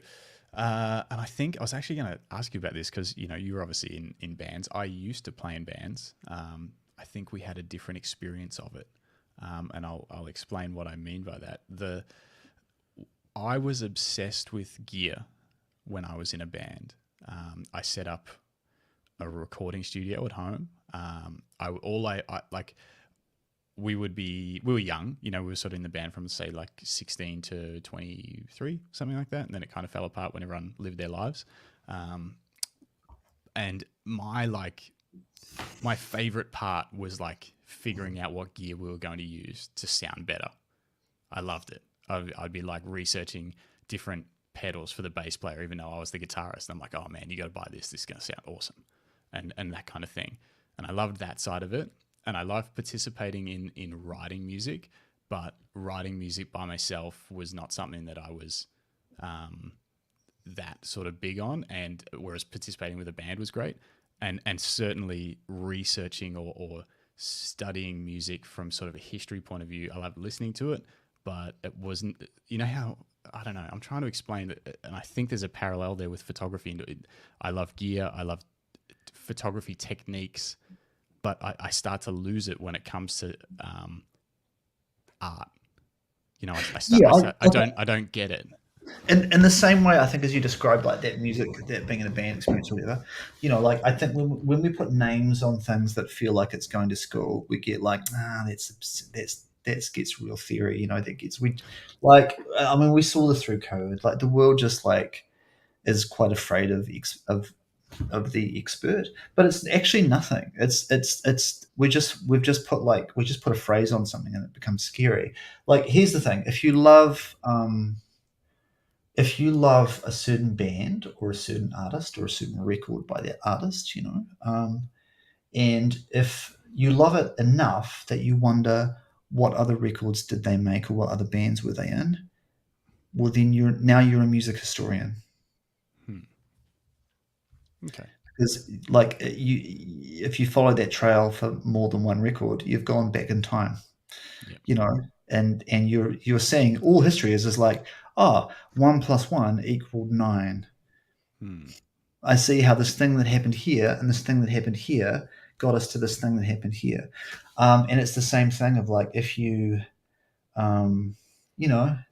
if I don't know who's a photographer everyone loves, like Annie Leibovitz. If you had seen some of Annie Leibovitz's work in Vanity Fair, right? And you were like, who's this woman doing these crazy hyper-colored, like beautiful, massive setups with muted tones and whatever? I'd love to make a wedding party look like that. And if you were like, oh yeah, I really dig Annie Leibovitz's stuff, and then you Googled her and you're just like, holy shit, I like the stuff that she shot in black and white for like Rolling Stone magazine or the Rolling Stones on their 1974 tour through the US, which looks like a debaucherous, insane like movie. Like that's wild. Well, now you're a photo historian. You've gone here. How did she get here? Oh, she did this. You've gone back in time. This plus this equals this. And then pretty quickly you're just like, like there's a guy on that plane with the Rolling Stones who was making a film that no one's ever seen. Like this weird guy with a camera. Like who's Robert Frank? Then now you're deep visual history. Mm-hmm. That's all it is. Just curiosity. It's just like, how do we get here? How did they make it? Oh, there's this bunch of these people. It's like if you ask anyone about making a record, pretty quickly, like they're always only an inspiration. They're always only 2 steps removed from John Lennon, right? It's like if you go into like you go into visual history, like it doesn't matter what anyone makes, they're always only like 2 steps removed from Stephen Shaw. Uncommon Places, or there's a bunch of people who would be like that. You'd be like, oh, this person was like, was super influential. I mean, Stephen Shaw as a kid was hanging out with, at the factory with what's his name, and all that crazy crew in New York, and it's just like he was like right at the heart of it. He was like the youngest guy to be collected by, by Museum of Modern Art. He's like, it's so like these guys are sort of like right at the heart of it, and suddenly you're like, oh, I see this guy in the background here, or I see this guy shot this thing, or he was part of this, or oh, this was a key moment, and he influenced a bunch of people, and someone made a film based on his frames or how he composed, or he did this, all this sort of stuff, like. So what you're saying is you don't have to dig too deep to really start finding some interesting things. Whereas to me, it seems like there's a giant unknown world that I don't understand. I think we call it art, we call it history, we call all these things, and it's suddenly just like, fuck, that's for the geeks, right? Or that's tough. I'm just a photographer who wants to make great photos, and it's just like, listen, if you love coffee, if you love drinking coffee. It doesn't take you long in drinking coffee to suddenly be like, oh, I liked this coffee better than I liked this coffee, right? This one was shit and this one was really great. I'd love to have the great one again and not have the shit one. I wonder what the great one was, and suddenly you're just like, oh, it turns out that I like coffee that's grown in this country. Yeah. For example, because it turns out to be a different variety. So I love it. Okay, great. And so you go, I just drank that. Really quickly, you sound like a coffee wanker to someone else. But really, all it is you just go like, oh, I had a bad cup of coffee, and then one day I had a fucking great one, and I just wanted to keep having it. It's like if you're buying $30 bottles of wine, and you just go, oh, sometimes it's good and sometimes it's bad. I would really love to not be wasting $30. I might find out which is the good one, and I'll drink that. It's just knowledge and it's just curiosity, and everyone does it, whether they put a name to it or not. It's just human experience, and I think it's very easy to think that art is this elitist kind of thing. It's in fact the absolute opposite. I mean, a description of art is that if it makes your heart come alive and it makes you feel something, it's doing its job, right? And so if you had an experience where you were just like, whoa, that made me come alive, that made me feel something, I want to remember what that is and have that experience again. You'd be like, I wonder if this person over here who was hanging out with that other person who gave me that experience might give me the same thing. Yeah, they do. Holy shit, it's great. You know, we're just like, I really love this person's work.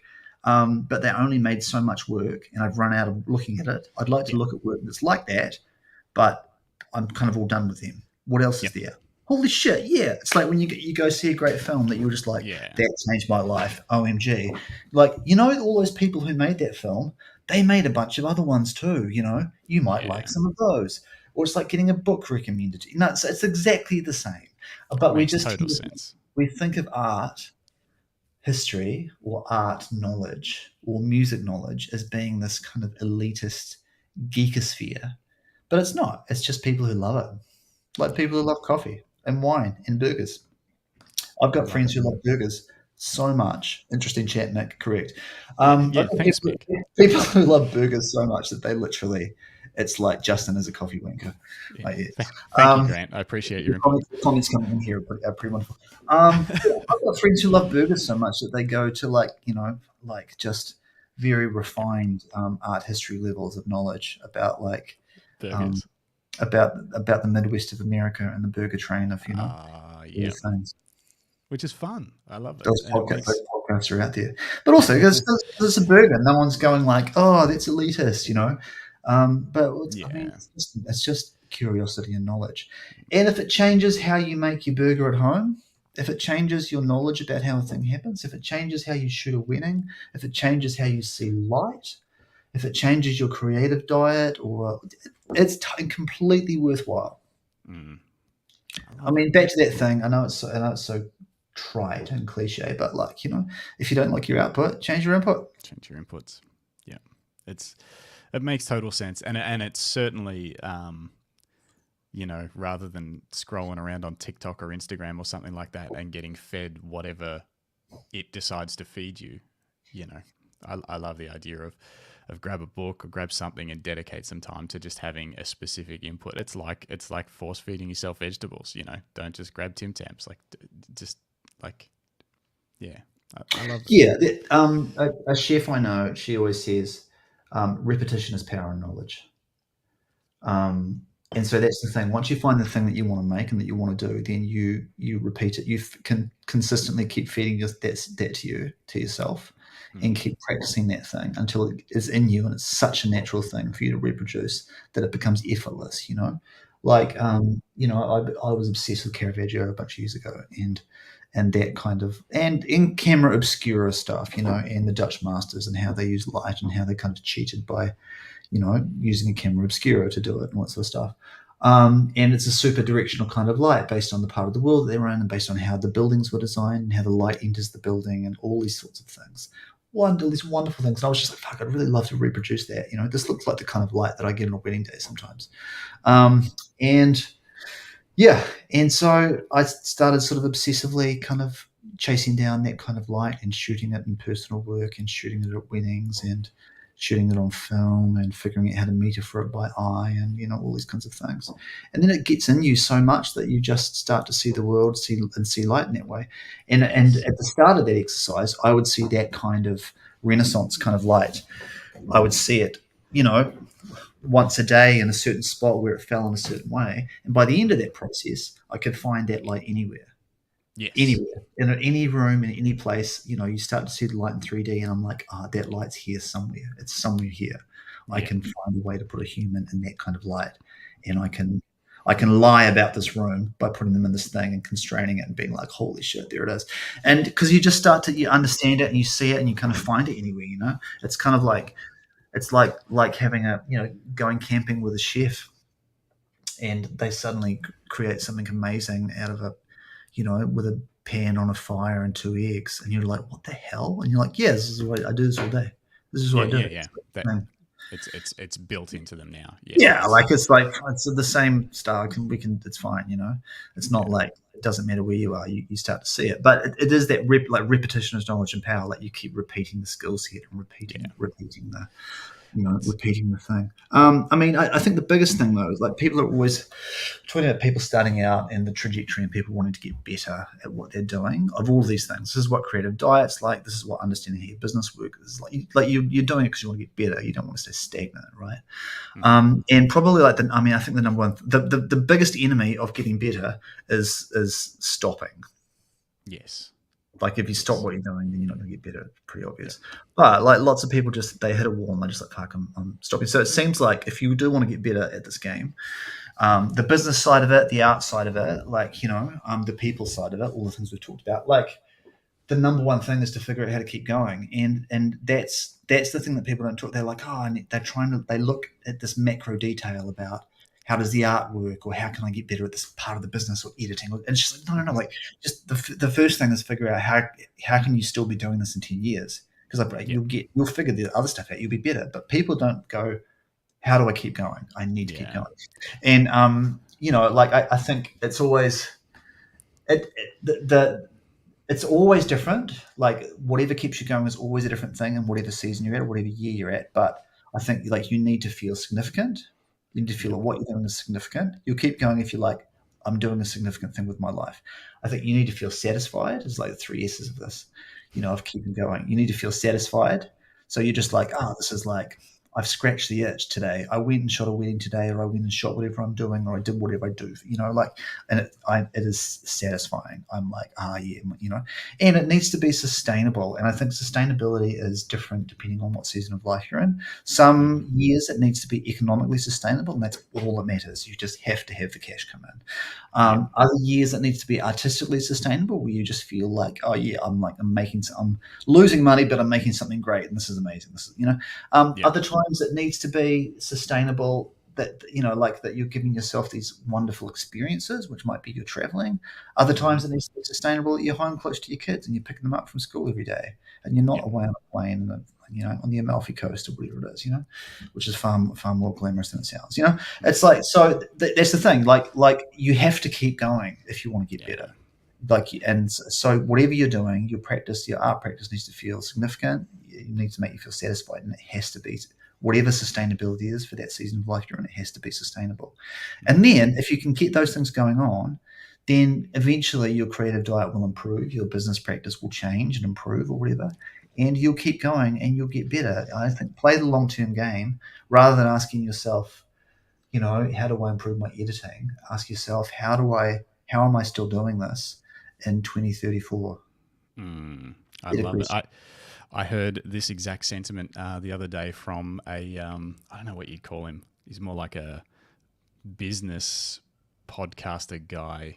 He's read a few books, very salesy, very successful young dude called Alex Hormozi. I don't know if you've ever heard of him. Good name. He's a great name. He's this jacked gym guy who has started a few, 30, 40, $50 million businesses. And he's written a book called $100 Million Offers. Anyway, all of that's kind of irrelevant, other than he's got some interesting things to teach about how to create an offer that people can't say no to. And the thing that he said the other day, which is exactly what you've just said, is on a long enough time horizon, everything succeeds. The only problem is that people stop. But if you can do something for long enough, you will succeed. No one doesn't succeed because some external thing. They don't succeed because they stopped doing what they were trying to do. And maybe it was an external thing that made them make the decision to stop, like money or something like that. But if you keep doing something for long enough, you will succeed at it. And it sounds like that's exactly what you're sort of saying, is that, if you want to get better, you just do it for 10 years, do it for 20 years. You'll figure out the other things. I think it's those short-term walls that we were talking about, that you hit, become not insignificant, but they become easier to figure out how to get over if you've got like a bit more of a long-term view. And I think if you're thinking about like, what I'm doing is, like I feel significant, like I feel like I'm doing something significant with my life, like it's satisfying. Yep. and it's sustainable. Hmm. If you've managed to figure out how to tick those boxes, then you've figured out how to get over those walls. Yeah. But if you're trying to figure out how to get over those walls, often you're not doing it in ways that tick those boxes. So it gets back to front. You're just like, shit, I figured out how to get to the next stage of my photo career, but it destroyed me, it destroyed my family, and I made no money. So no, Yes. and then you stopped. So that's a fuck up, right? So no, Yeah. not that way. But the other way around, if you're starting out saying like, um, am I doing? Because everyone wants to do something significant with their lives. No one wants to be like, yeah, I lived an insignificant life. No one's doing that. Everyone's just like, I want this to be really significant. And if this is what you're doing with your life, if you're literally every day you open the wallet of your life and you take out a day and you throw it down on the table and you can never spend it again. Like you have a finite amount of money in that wallet and you are spending it every day. And so currently, if you're spending it on making imagery of like I am, like of people in love, then I'm like, this feels like a significant thing to me. I feel like I'm doing something significant with my life and I love it. You know, Two, it's very satisfying. I find being around people, watching people, experiencing people, making work that makes people happy, interacting with people. It's very satisfying. I find it incredibly satisfying. I love the human condition. I love learning about it. I love being empathetic towards it. All these things. It's incredibly satisfying. I feel like my human tank is full after I've shot a Yep. wedding with people. And then the other thing is, it has to be sustainable. And I've seen over the course of the 12 years that I've done this, like, you know, having to adjust to different levels of things being sustainable constantly. Sometimes it's pure money, sometimes it's figuring out just how to pay the rent. Other times it's figuring out how to pay the government a huge amount of money. Other times it's figuring out how to just not get on another plane because you know that you're just close to having a breakdown and you're just like, I'm just burnt out and tired. Sometimes it's about shooting less weddings and shooting better ones and Yeah. changing how you all these things. Whatever, it's different every time for different people depending on what season you're in. If you've got kids, it's about like I want to be at home every single night. So a sustainable, incredibly successful wedding practice is shooting weddings in your city and never leaving. It's Yeah. like so Exactly. it's all like quite different things. But that's the thing. If you feel like your life it's significant, if you feel like it's satisfying and you feel like it's sustainable, then you can plot a path forward through any kind of thing, through a poor creative diet, changing your creative diet, through changing your business practice, art or business-led business practice. All of these things you can figure it out if that's your approach. Yeah. It's one thing that helps drive me is progress as well. I feel like I need to be making progress. So, sustainable. Um, yeah, I love the idea of having silos as well around whether it's within the business or just in my life totally. So, say I've got some photography goals, I've got some business goals around income, and I've got some physical goals around training and diet and that kind of thing. And then I'll have some personal goals around whatever it is I'm trying to achieve, maybe travel and that kind of thing. And these silos that I want to make progress on all of them, but they're not all going to be going well at the same time. I might get injured and not be able to train at the gym like I normally would, or the business might be for some reason not making money. But at least I'm making progress in my photography because I've started watching movies and reading books to try and progress my art. So having these silos, I've been able to overcome the walls in certain things by just keeping on going. Because while I might be experiencing trouble in one silo, I'm making progress in another, and it keeps me motivated to just keep going. Whereas if everything is in one basket for me mentally, and then you hit a wall, it can be really hard to just keep going, to just keep doing the work. Whereas if I can kind of say, yep, well, yep, money's not great right now, but at least my fitness and health is good, and I actually feel inspired about the photos that I'm taking, and if I just keep doing what I'm doing, it's going to work. Does that make sense? Yeah, totally. I mean, it's that.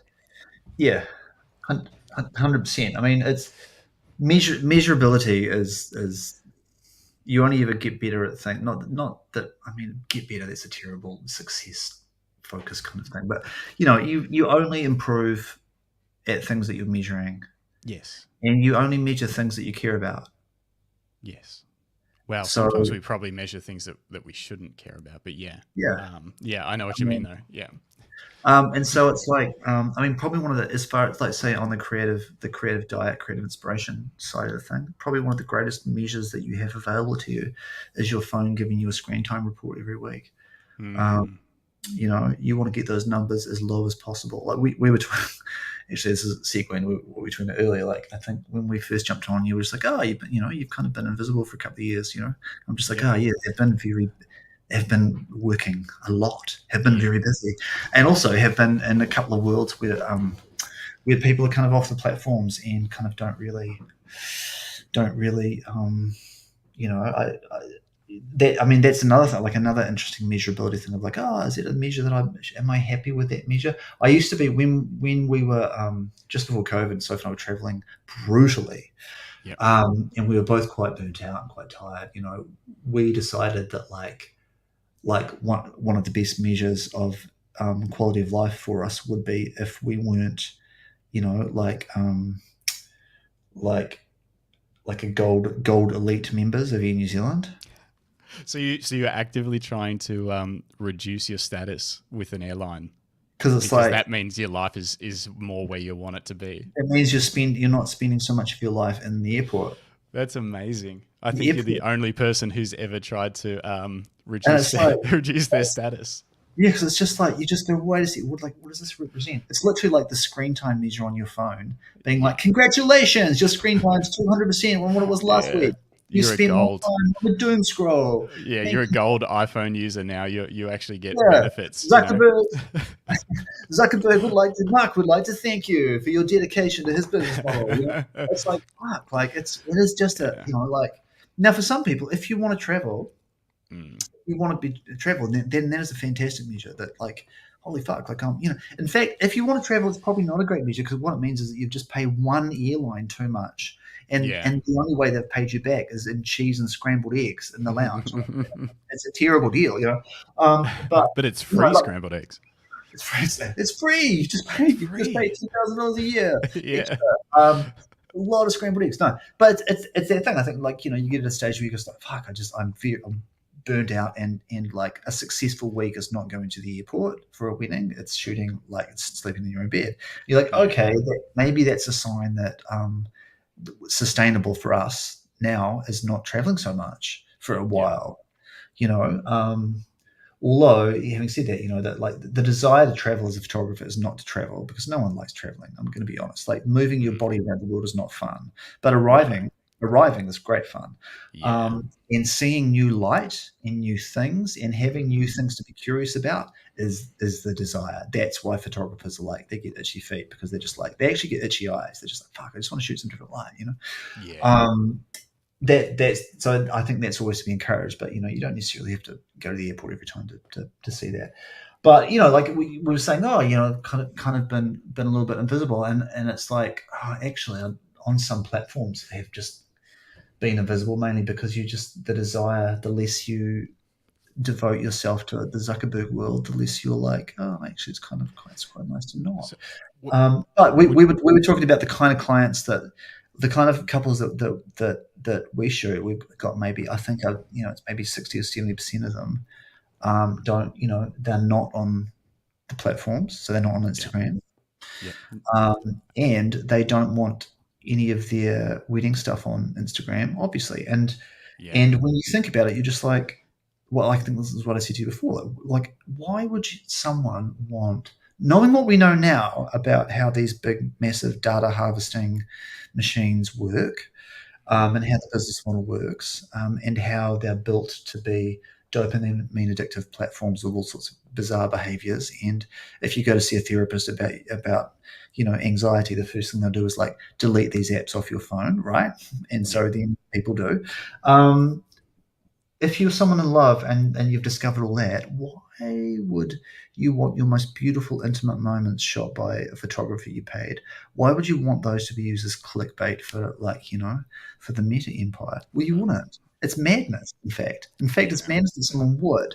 But in our industry, often when someone doesn't want their stuff online, we're just like, whoa, what do you mean? Like, you're going to have to pay me extra then? Because it's like, what? It's like, seriously, like this stuff's going to be over soon. You know, these companies are going to be over.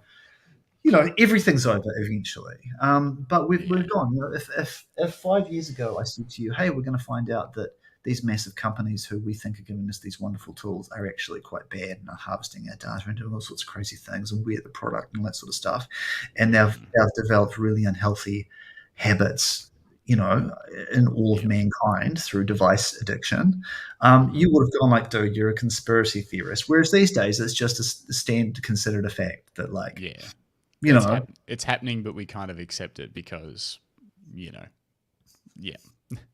and people are still addicted, but slowly we're seeing the switch off, and slowly we're seeing people go like, oh, no, I'm not really into that, you know. It's super interesting that that such a large percentage of your clients are not wanting their images on social media. Is it so? For a couple of things. First of all, would you say that you don't need to market yourselves anymore to get enough weddings, or are you doing alternative ways of marketing? I would ask any photographer this, because you ask people, you're like, oh, how much work do you get off Instagram from me? Like, oh yeah, it's a really successful business tool for me. And you're like, okay, show me. What's the measurable then? Show me the measurable. Oh, well, show me your inbox where couples are inquiring, or show me the emails where couples are like, yeah, I found you on Instagram, whatever. And lots of people do, right? But it's like literally, it's used. I mean, how everyone finds us is, just zooming out from that, how everyone finds us is word of mouth, and it's always been that way. Whatever it is, word of mouth. And it used to be that Instagram, for example, or Facebook, or Twitter, or whatever, was another word of mouth tool. It's just part of the word of mouth thing. It's literally like it's the water cooler where people hang out and just like, hey, yo, there's this thing, or they share a thing, or they do whatever. And lots of people still do that. But all that matters is not lots of people still doing that. All that matters is if your people do that. All that matters is, where do your people hang out, and kind of people who hire you, and the kind of people that you want to shoot. You know, this is another thing about sustainability, about doing this for a long time. You need to shoot people that you can shoot for a long time. You know, like lots of people in their business trajectory will say, I want to be shooting $25,000 weddings in 3 years. And I'm like, 100%, like that sounds fantastic, unless the people who would have a $25,000 budget for their wedding are the kind of people who you would slit your throat because you have to hang out with them every week, or you have to completely pretend to be a totally different person that's not you. Right. And eventually you're just like, I can't have these two. I just want to be me and shoot the stuff that I love. That's not sustainable. So then it's not this progression of like getting higher paid weddings. Maybe they are your people, and in fact, fantastic. You've hit a home run, right? But someone's got to shoot those weddings. Yeah, and if it fits you and your life, then that's perfect. But I know I would not feel comfortable. I mean, it's like, you know, and it's the same thing as that, like, for example, someone who's shooting like a $30,000 wedding. I've got lots of friends who are in that game. One of them shooting a $30,000 wedding, and they've figured out a certain method where they can feel like they're being themselves and make the work they love and deal with all the things that go with that scene. They would come and shoot like one of our art kid weddings and just be like, I can't deal with these people. Like, I'm like, we're doing what? We're in a couch. We're like, who? You know, so it's the same thing. It's like you've got to be with your people. Like, you've got to be, and if you're with your people, you can be you. You can talk about the things that you love, and they will love it too. And the whole experience is genuine. You can make the work that you love, and like, that's sustainability. That's just like, yeah, I can do this forever because it's effortless. I don't come home exhausted, feeling like I had to be another person, a whole different person with a facade and all sorts of stuff, and second guess everything. I just got to be me and make the work I like. You know, so I mean, that's the thing. I can't even remember what we're talking about. Like, so all that matters is not, you know, all that matters is where your people hang out. If your people are hanging out like on Instagram and sharing shit, then that's amazing. Then that's the place for you. If they're not, then sweet. I would say this about, like, this is the making fans thing. Lots of people will be like, oh, I need to put more time into my social media strategy, you know. like I'm hiring a consultant. I'm doing 3 more hours a week of this shit, and I'm like, whatever. I'm replying to everything. I'm working the algorithm. I'm doing this kind of stuff. Now, which fine, that might totally be your crowd and actually might work for you. For me, in the fan building kind of thing, like making fans of the work and making fans of people just making fans of me. When I'm at a wedding, I've got a soft crowd. Like the internet is a very large place. Yeah. Right. It's a fucking massive place with a lot of people shouting. Mm. At a wedding, I'm the only photographer. There's no competition. Mm-hmm. And they've already hired me, and I've met everyone, and I'm hanging out with them for 3 days. And the couple already love the work, and everyone like wants to have a drink with me and hang out and talk about stuff. It's a soft crowd. Yeah. Like, it's crazy that I would leave that wedding the moment I finish and go home to like work on my social media strategy when I left 120 potential fans behind back over there who were half drunk, wanted to have a drink with me, stay and hang out, show up early, leave late. Like, that's how you get booked. Make these people fall so in love with you that they won't stop talking about you. Even if no one is ever getting married again, make them evangelists for your cause, where like they meet someone on the street at a bar who's like, I just got engaged. They're just like, holy shit. Like, I was just at a wedding, my mate's wedding, and I hung out with a photographer and they were like so great. And they were just really chill and they weren't a douchebag like heaps of photographers. Everyone's got those stories, right? You should get this guy. And so everything that we've done about constantly getting booked is about maximizing that fan factor of the people who are in front of you. We make these little tiny kind of like beautiful offset print brag books. I've always got 5 of them in my bag. Every wedding I try and give 5 away just because someone asks. A grandma will be like, well, what do you do? Where are you from? You're from New Zealand. Where's you are? You're like, oh yeah. Rather than, I'm always like that Mick Jagger thing, like talking about music is like dancing about architecture. It's just like, fuck, just look at the stuff. Here you go. I give them a little printed thing, and they're just like, oh, yeah, this is cool. They put it in their bag. Same thing. You've got like a bridesmaid who's just who's the bestie of the bride, who's never met you before, and they're giving you a hard time, and they're just hard work, and you're just like, I'll just show them some work, and you give them one of these little books. Oh, hey, I just want to do a thing. You find a reason to show them. We're going to make a thing here. Can you come and help me? And I want it to look like this thing. And they're just like, what is this? Just like, this is my work. And they're just like, holy fuck, I'm on board. I'm your new fan. Yeah.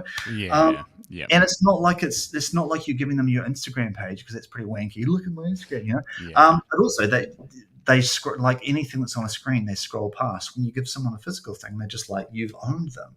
So it's all of these little things that you can do that make people feel like it's going out to dinner with the crew when they ask you after a rehearsal, you want to come out to dinner with us? You're just like, hell yeah. This is this is my marketing budget 101. It's paying for drinks with you guys. That's what I was going to say. So you're saying that instead of spending 5 hours a week trying to make reels that it's so painful, but yeah, making reels, posting and doing stories and all that kind of stuff, spend 5 hours that week on additional making that couple love you. Go to the rehearsal, show up early, stay late. People love you, be just, these people will do the work for you. And all you have to do is pretty much just do what you do normally. Just put the effort in. Now, I'm not saying like all of these things are great tools. Like Instagram is like, maintain your website, maintain all these things. They are word of mouth facilitators, right? But the word of mouth conversation has to start somewhere first, and it usually starts with that in-person experience. Put more time into that, and you're going to get booked. So the gig is that if all of these little marketing things, maintaining your channels, maintaining your website, staying late at a wedding when someone asks you to like have a Negroni at the bar with them, all these things are measurable by did you get booked or not? How much more work did you get? Did the right people find you? Did the people who you would love to shoot, did they track you down? And if it's a yes, like start measuring these things. If it's a yes, then you keep doing it and do more of it. And if it's a no, for example, if the majority of like messages in your Instagram inbox and comments on your posts are from someone whose Instagram handle has photography at the end of it, they're not booking you. Yeah. It's just sort of cross promoting each other stuff or something. I'm Now, not sure. now, if it makes you feel wonderful, then keep doing it by all means. That's great. But Yeah. it's not really. I mean, is this the thing we're like? This is the kind of thing about like understanding the audience of for your work, right? There's three audiences for your stuff. There's always only three audiences for your stuff. Like there's an economic audience. So these are the people who actually pay you, and they're the people who decide, and the people who influence them, the people who are like, we will hire you. If you're a wedding photographer, you know, you need 40 or 50 of those people a year to believe in you. That's all you need, or less, whatever it is, 30 people, 20, whatever the number is that is perfect for you, right? Let's say you're shooting 30 weddings a year. All you need for your business model to work is you need 30 people a year to believe in you, and you need them to be the sort of, and for you to love it, you just need those people to be the sort of people you want to hang out with. There you go. That's all. So that's your first audience, the economic audience, the one who pay the bills. The second audience is like the ego audience. That's all of the noise. That's the audience who make you feel good, bad, terrible, confident, unconfident. The ones who are just as happy to see you fail as succeed. They're the ones who blindly follow along. They're like, you know, hidden in there somewhere is a small amount of actual fans. Yeah. But you know, these are the people who like you, you know, you kind of, it's just all the noise in the room, all the likes and all the things and all the stuff of like, yeah, I feel magic because these people love you know. And then the third audience for your stuff is like the excellence audience. And these are the people who can actually help you to be great. You know, they have to be people who know what great are and, you know, what great is. And like your excellence audience, the people who want you to get better, these are the people who you need to have around long term. And so the thing is, if you think about those three audiences, you've got the economic audience, an ego audience, and like an excellence audience. And you think about how you're allotting your time. Usually, what we do is we give the majority of our time to the ego audience. The majority of our marketing time or our figuring out who's going to love our stuff, we give it to the people who make us feel good, you know. Yeah. So people are giving like 80 or 90% of their time to like this online audience to get like yeah, you're great, you're fantastic, you're like, yeah, we love your stuff, you know, keep posting, do all this kind of stuff up there, you know.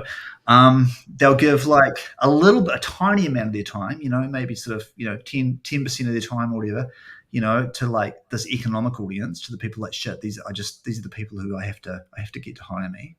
Or sometimes they don't even see them. They don't even see that audience, and then they often just give no time to the excellence audience, the one or two mentors who can help them to actually get better, who can actually get them somewhere.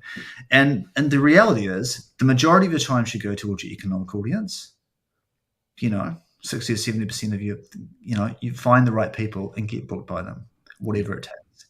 You know, maybe the next big hunk of your time should go to the excellence audience, the people who can get you ahead and make you better. Getting better is key, you know, for all of this experience. And really, 1% of your time should go towards your ego audience, because it's like, it's nice, but like it's completely nothing. It's completely, absolutely vapid nothing, you know. And so, but yeah, we generally have it like the other way around, you know. Yeah. What's gonna perform well? What's gonna get likes? What's gonna and it's like it's completely irrelevant to the. Well, it's cultured by like the dopamine addiction of all these things, which is a very human thing to have. You know, our species has been addicted to dopamine since we first started, you know, being cheered for by someone who saw us stab a woolly mammoth. I don't know, something like that. You know, it's a very human. It's a human thing, you know. It's not just a device thing. It's not just a social media thing. Like dopamine addiction it's how we. It's been our downfall for forever. I think it's been an important part of what's kept me moving forward in the things that I do, including photography. There's always been a push-pull for me of feeling great about something I created, like getting, whether it's likes on social media or just someone saying that's amazing or something like that. And that helps me push forward and feel good about myself, like I'm actually making progress and maybe I can really do this. And then the minus is like the pull is what you were talking about, where you sort of, you'll look at a photo book or something like that and you're like, fuck, I'm terrible at everything. I don't know. I'm not even a photographer, and there's a push pull there of feeling great and like you're making progress and wow, I'm actually really good at this. And then the next week you're feeling like, man, I don't even know why people book me or something like that. And it's kind of like this swaying back and forward between those two. And I think, likes on social media probably in the early days helped me feel motivated to keep doing this thing, because I was like, oh, I'm actually all right at this. People like it. But recently I have replaced that. I can get just as much joy sending a photo that I've taken to a couple of friends whose opinions I value and saying, look at this. And they're like, wow, that's cool. That's enough for me now to get that feeling that I've made some progress towards something new.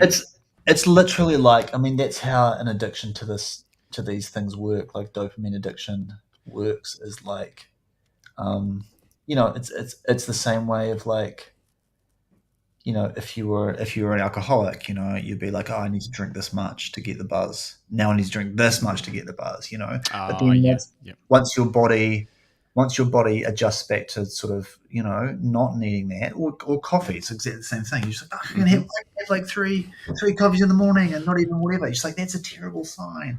That's not good. As your body doesn't require that much alcohol to get the buzz anymore and comes back to a more normal level, suddenly you have, I don't know, you have a delicious peach ginger sparkling water, and you're just like, whoa! I love that it sparkles in my mouth. Yeah. So it's the same thing. Like once you kind of get off that constant. I remember being at a panel thing in LA once, and the guy was there who worked for Twitter, who designed the pull to refresh feature. Oh. And which that they were doing everything they could to design addictive features, and it's built around the idea of pulling a slot machine, poker machine, and the app doesn't need it. Like it's push data, like the app doesn't need it. But we like it. It's the most successful app feature that everyone has adopted, because it gives you the feeling of like, what have I got? Boom. The pull to refresh, and like it's just a very human. All these things just manipulate our humanity, and it's just literally, if I was designing apps, this is what I'd be doing too. Because they've got goals and they're trying to achieve them, and they want their job to be like satisfying and sustainable. They're doing all the same things, So it's that's how it goes. It's not necessarily evil. It's just like, these are just people who are very, very good at it. I don't even remember what we were talking about, but it was great. Like all of these things, all of these things. That we've talked about, with all these little ridiculous catchphrases, and the 3 S's and the 3 E's of an audience, and your creative diet, all this shit, right? All it really is just saying, I think the takeaway rule here is that you can plot your trajectory. You can plot how to get from A to B, and it might go like, it might go depending on the season of life, all these things, but you can plot it. And you can be very, very deliberate about saying, okay, how do we move forward? Like, what's the thing, And you can find a bunch of these different ways of looking at running your business and running your art practice, and it'll work. But I think the thing is that when it doesn't work is when you just accidentally, you wake up one day being like, I feel dissatisfied, I hate my work, there's no money, fuck it, I'm out. That's a disaster. So. Even if none of these stupid little catchphrase things work for you, then find something that does, find a shape that does, but you can plot the trajectory of what you're doing. The number one question to always ask yourself is, how am I still doing this in a year or 5 years or 10 years? Yeah. What would that look like? What do I need? And then pretty quickly from there, you could just, you'll go, oh, what I'd need to keep doing this in a year, I'd need to feel like I was getting better. Or I'd need to feel like I was making work that mattered, or I'd need to have made enough money to feed my family, or I'd need to have hit some goals, which is I've always wanted to go to Italy, or whatever, and just start from there, and you plot a trajectory, and you get better of whatever better looks like for you across the board, in art, in business, and the lifestyle that you're leading. Um, yeah, that's the takeaway thing. You can plot your trajectory, but heaps of people don't, and they aren't. They're just literally like, okay, you do it like this, right? I post some shit on Instagram, boom. Someone emailed me that they want me to shoot their wedding. Of course, I say yes, regardless of who they are. You know, okay, and then I go and do it, and then whatever, and I'm like, shit, it's not working out. You're an intelligent. If you can operate a Canon R5 and Lightroom, then you can plot the trajectory of your career. You're good. Yeah. And people, lots of people have done it before. That's why I love you saying find other people, and also find those mentors if you can, because lots of people have done this before. You're not the first one to ever try and make a career out of photography. Find some people and do whatever you can to learn from them as well. Or find I think too, when you're looking for mentors, or when you're looking for someone to help you get past a current block or a current over a wall or past a current problem, it's really easy to think, I need someone who's like an old hand and who's deep in the game and who's a fucking master. Well, you don't actually. The best person to help you is someone who just climbed over that wall. Yes. Someone who climbed over that wall 5 years ago just can't even remember that there was a wall. They're just like, oh, it's fine. There was a gate or something, or I think there was a ladder, whatever. I don't know.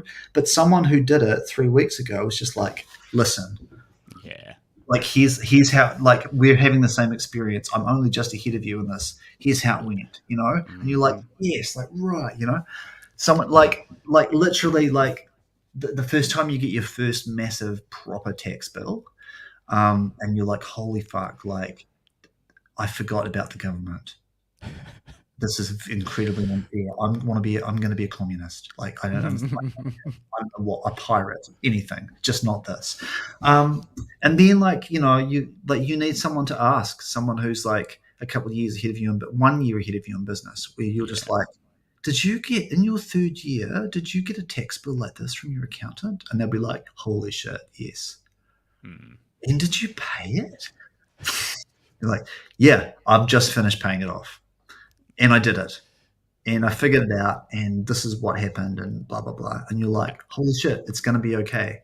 It's actually going to be okay. And usually if it's about a tax bill, the first question you ask is like, did you get a tax bill like this and you didn't go to jail? Like, fantastic. It's all right. Yeah. And also then, they've but then they've not only have they just gone through that problem, but they've also just implemented the solution. So they've just said, so now I have a bank account, and every job I get, I transfer X percentage into that bank account and I don't touch it, or whatever their procedure and solution is. Or here's the name of my accountant, you should talk to them. They're a wizard or whatever. And they don't have to be. It's always so you get this actual help of like, I just experienced that. I got through it. I'm still alive. I got through it. And I found that actually, like you, I was doing it this way and I should have done it this way. Or even stuff like you, I don't charge enough. Yeah. And so I've actually looked at what my costs are and how everything works and all this sort of stuff. And like, holy frick, yeah, all those things. I mean, it's the same thing too, like with creativity or with whatever, or someone who's, if let's say you're getting into shooting analog stuff or making Super 8 films or doing which whatever. I do want to ask you about, actually. It's on my list. You're like, it's like you haven't got, like, finding someone who's like just deep in the game for forever is less helpful than finding someone who's just done their first season shooting everything on film. It's just like, okay, it was a bitch, and I figured out that I need this, this, and this, and this, and you're like, okay, cool, yeah. So incomplete fresh advice is better than complete stale advice. Yes, 100% agree. And easier to access.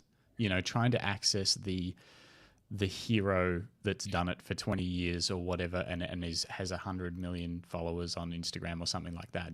Accessing those people can be tricky, and then they might not have advice. And those people are currently trying to climb over a very different kind of wall that they're obsessing about. They're not thinking about that. They're like, they've got a very different fish to fry, which is taking up all of their head and heart space. That's right. Yep. Gear. Do you have time to talk about it? Do you need to be somewhere? I'm going to have to bail soon, but listen. You just said the magic word. We can talk about gear. First of all, so you shoot a lot of film. Do you only How are you ever going to edit this into something that's short enough to listen to? Good luck. No. This podcast is all live. It goes straight on YouTube as it is, and that's what it is, and I love it. It's going to be very long form. That's the whole point of it. And yeah, so this is going to be, if people watch it, they watch it. If they don't, it's more about me learning about you. Well, I love it. I love it. I'm glad you can dedicate the time. It's a long time. It's almost over 2 hours. Oh, I'm into it. But yeah, gear. So do you only shoot film? No, shoot digital. Shoot digi as well.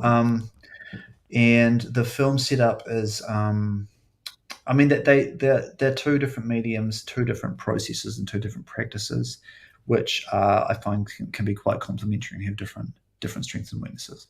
Mm-hmm. And so, I don't feel slavishly devoted to one medium or another. I mean, ultimately, the thing that I'm slavishly devoted to is trying to tell beautiful visual stories. And so, that's really all. I don't really. If someone looks at an image, and I would prefer that they weren't thinking about what it was shot on, and they were just like, "Holy shit!" Okay. Like just into the image, into the story. I mean, I feel the same about production values, about people obsessing about color styles and in post-production editing. It's just like all of these things. If you're seeing those when you look at an image, then that's just an indicator that there wasn't a very good story. It really is, like when you you go and see a beautiful film, and like, even if the grading is whack, if the story's good, you absorb the grade pretty quickly and forget about it, and you're into even if it's like that whack as shit at whatever it is, Astro City, like Wes Anderson new thing, you just, after like the first 30 seconds of watching even the trailer, you're just like, I'm just in this world now, it's fine. And you see the story, Yeah.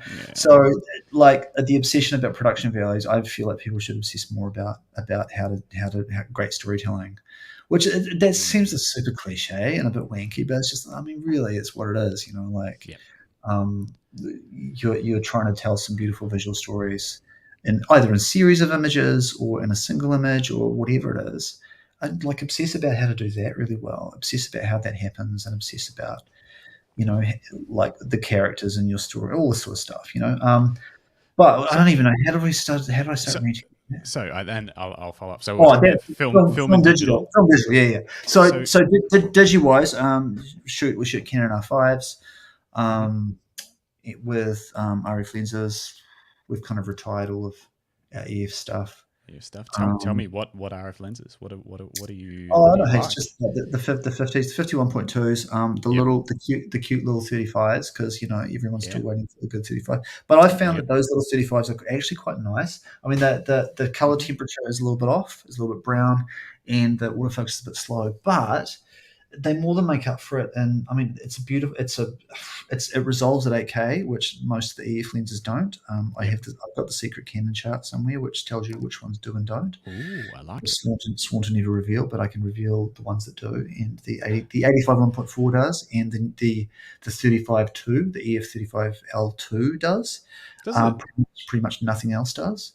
Sorry, the 35L version 2, the 1.4. Yeah. Sorry. It resolves at 8K, and the 85 resolves at 8K, and nothing else really does. From the early EF stuff. From the EFs, so you're talking the older zooms and all that sort of stuff. Yeah, it's just really only those two. So we those two fit. We've got 50s, a couple of those beautiful 51.2s, which are just, I think those lenses are worth the price of admission to the system alone.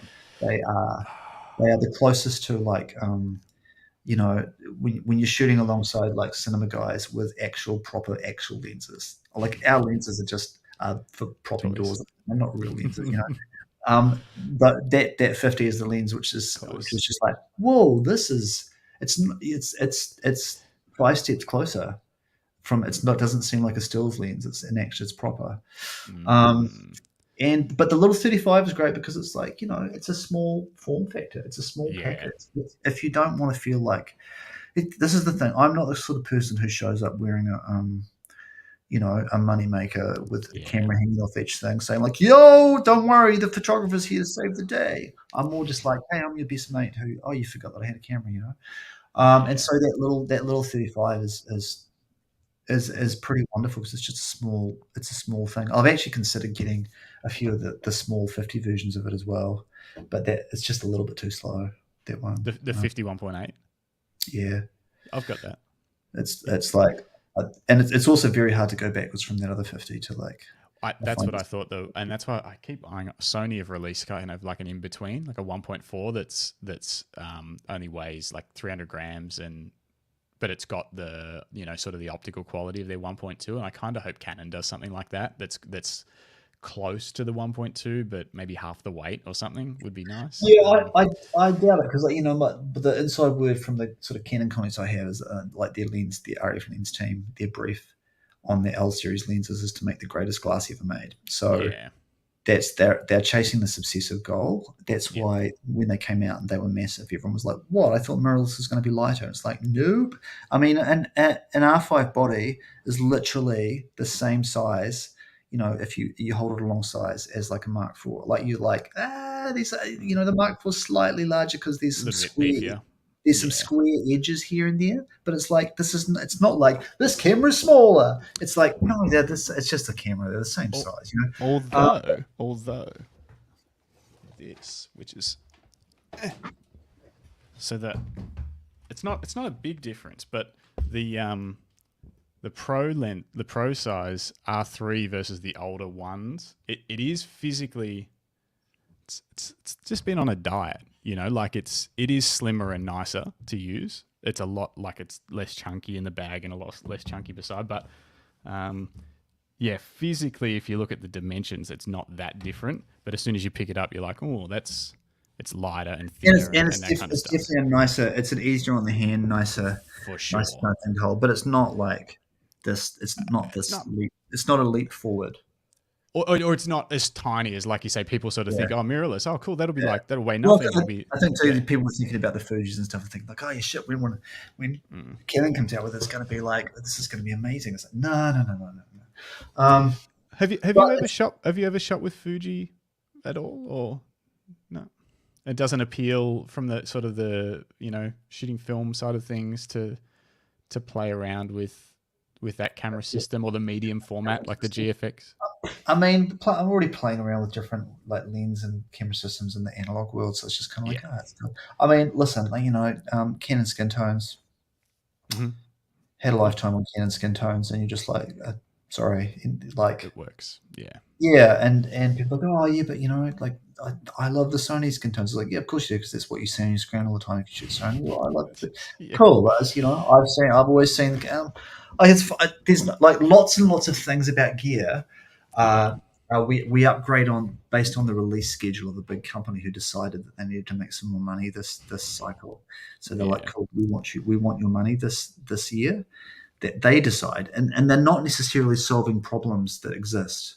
Like it's like AI. It's like AI comes along, and we think that the problems that humanity have are health problems and cancer and food production and equality and whatever. But AI decided that it would solve,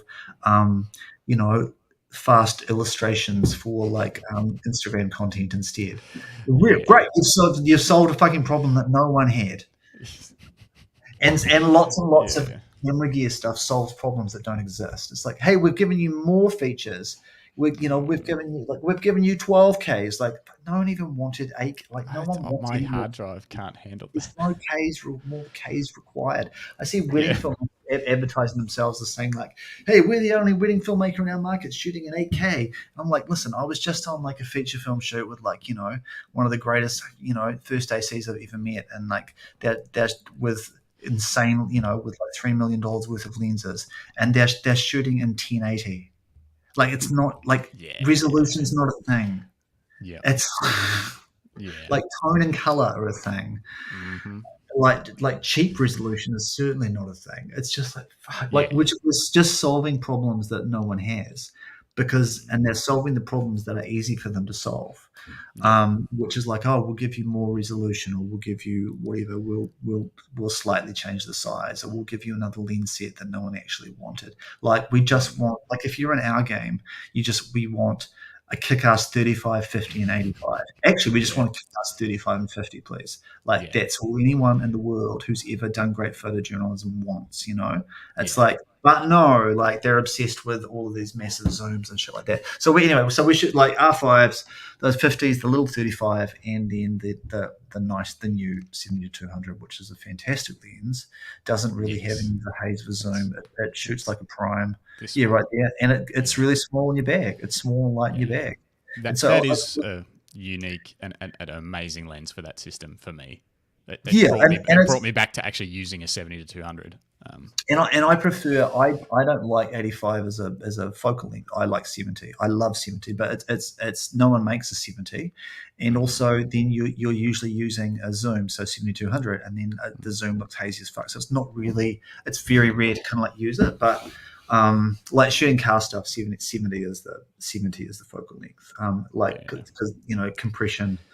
85 has too much compression, and 85 has too much compression for the human form. 50 is beautiful. 50 is nice.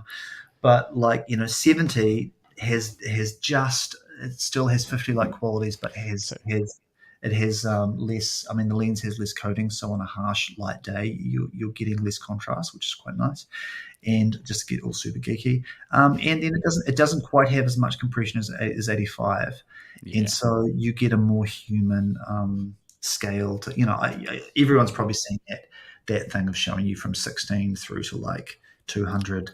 Seeing what it does to a human, and we forget that compression with a lens and with an object like a car is absolutely something, that there is a perfect level of realistic compression where you just go, oh, it's not distorted one way or the other. It looks like it looks like how my eye sees. And people always talk about like that your eye sees like the 50 is normal view. It's actually, I mean, what if you put like I think it's around about 70, between 78 and 82.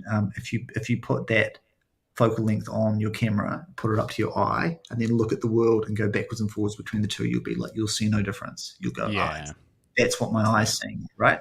And that's why when you shoot objects at that kind of in that 70 to 80 range, mid 70s, they look like how your eye sees them. They don't look distorted, they look accurate, and that's why you shoot cars at 70. At 70. Have you used the 28 to 70 f2? You have. It's just a wrist buster, It's all right. Just do some extra curls or something in the gym. Yeah, it's also, it's just like it's cool, but it's like it's heavy.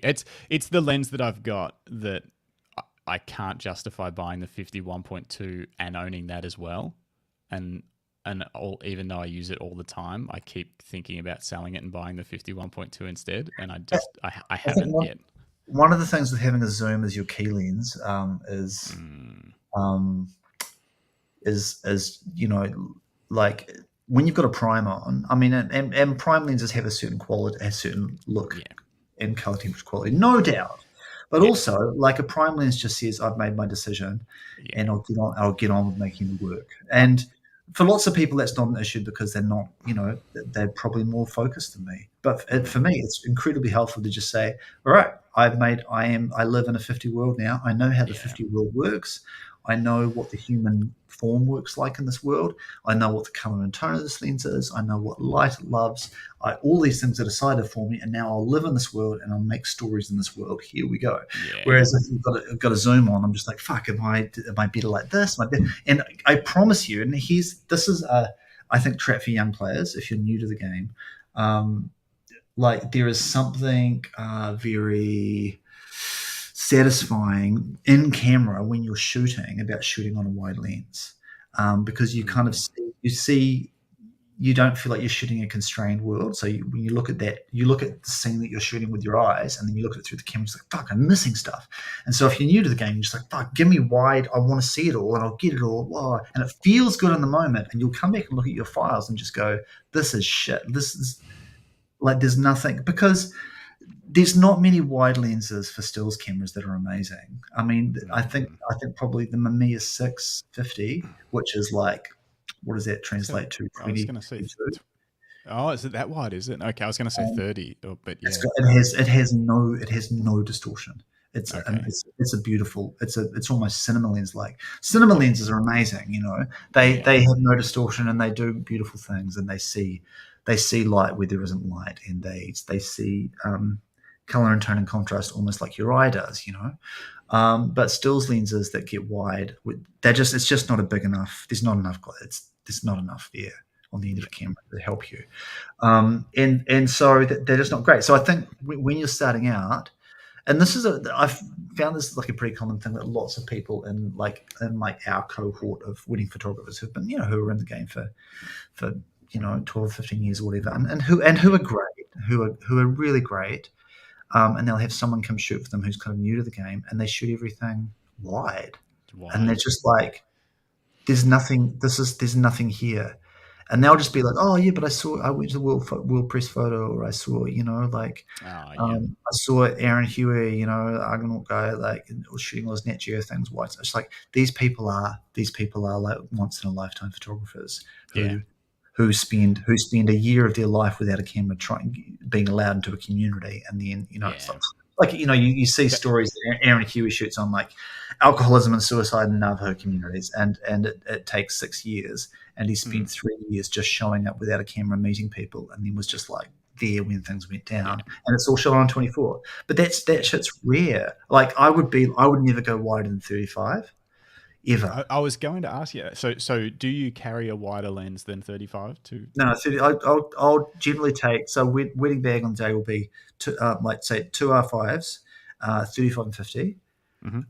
And then like a film camera, which would be either like a Rolleiflex, which has got like a 75 on it, which is kind of that's 45ish maybe, and then either like a Canon 1V with a 50 on it, EF50, shooting 35, or 35, or shooting 35mm, or a like Fuji GW680-3, which is 6x8.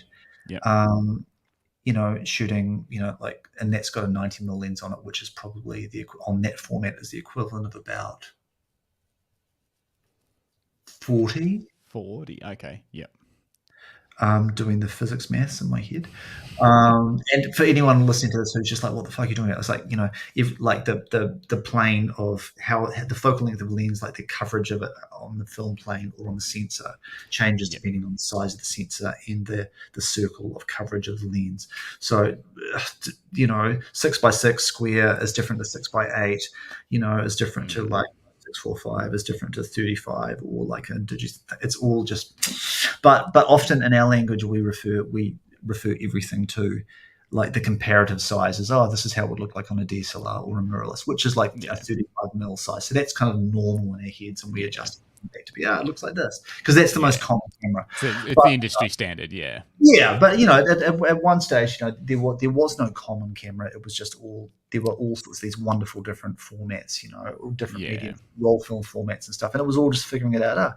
But what most companies made was what's like a standard view lens, which is the equivalent of 50 mils. So most of these things that are built to stack up around somewhere between 40 and 50 mils will be the standard lens on most medium format cameras, because it's beautiful for the human form. The compression and the field of view are quite nice. But no, don't go anything deeper than anything wider than the 35. And for film, like it's sort of 40 to 50, like is kind of like preferable, because that's where most of the hits come. When you deliver files, also shoot like Super 8, I mean this is a whole other discussion. Like anyone who shoots Super 8, the discussion about finding the right camera is the most impossible thing in history. Like fuck, like because like the bigger the better the glass gets, and the better the more features it has, and the larger the machine gets, they get ridiculously big, and then you're cutting this heavy 1.5 kilo really annoying machine around just to shoot this tiny this tiny kind of thing. And part of the joy of Super 8 is that it should look like a nostalgic drunk uncle's weird road trip video, road trip film. And the better quality it looks, the less it starts to look like that. You want film burns all through it and weird zooms, crazy lens flares and shit, and you just can't get that off a better quality camera. But then a better quality camera does a key thing: it doesn't break. Yeah, So exactly. That's what I was going to say. Reliability. Is this my something you're getting paid to do? So it's a yeah, deliverable. shoot super Wow. like, and we'll Yeah. make anything from a 1 minute to a 3 minute film. Oh Usually we wow. shoot four to eight rolls, like, and I'll shoot that alongside shooting stills, like just as part of the, part of the thing. And it's just like just madness. It's pretty fun. My favorite Super 8 camera would be like the Canon 514 XL, but it's a shitty plastic camera. It's kind of like the like Yashica T4 of the Super 8 world. Oh yeah. Okay. Are you Yeah. familiar with Yashica T4? It's a little Yeah. shitty plastic point and shoot Point with and great shoot. Yeah. lenses on it, and they've Yeah. just break constantly. They just stop working, and you're just like, throw Yeah. it away and get another one. Yeah. So yeah, which is a pain, because then you find yourself wanting to take 2 514s to every wedding. It's like, why have I got 2 cameras in my bag? Like, it's something. Shooting film at a wedding is something I still cannot comprehend. I did shoot a few rolls of film after I first met you. Maybe the season after that, I had bought some film gear and got into it and shoot a few rolls. But it was at a wedding where Jim was shooting as well, so I was sort of just experimenting and playing around while he was doing real work, and it was fun, but it's stressful, so stressful. I don't know. I couldn't do it. I don't know how you do but it. in the same way, I think someone shooting a wedding for the first time would just be like, "Holy fuck, this is stressful." This is like, and then the more you just go, it goes like this. You're just combining your knowledge of like an analog process with, with like a cultural document that you already kind of know how it goes. I think that the thing that's interesting about shooting film is less about, it's not magic. Analog's not magic, just like digital's not magic. Like, you're not going to shoot something on film and suddenly it's like, whoa, it's amazing. It's going to be insane. It represents color and tone in a different way. It represents color and tone in a way that we're calibrated to. So I think if you think about the history of color imagery in the late 20th century, what was the most formative in our culture that we've sort of inherited all these key things from, the advent of color coverage in newspapers and magazines, and on TV and all that sort of, and how that, like, all these things came from certain film stocks, which are imprinted in us about that's how the world looks. And those things are key influences on the people who are making work for us now.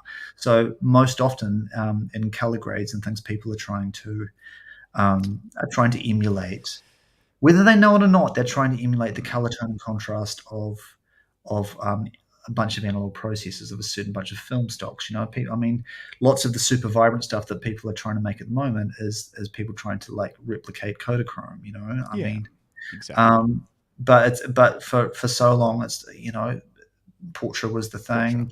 If you get black and white, or in cinema, Vision 3, which is like portrait on steroids. Same kind of color and tone representation though, or like if you're shooting black and white, it's either you're trying to make stuff like Verichrome pan or really like Tri-X. That's kind of beautifully exposed Tri-X is like, holy shit, that's a home run.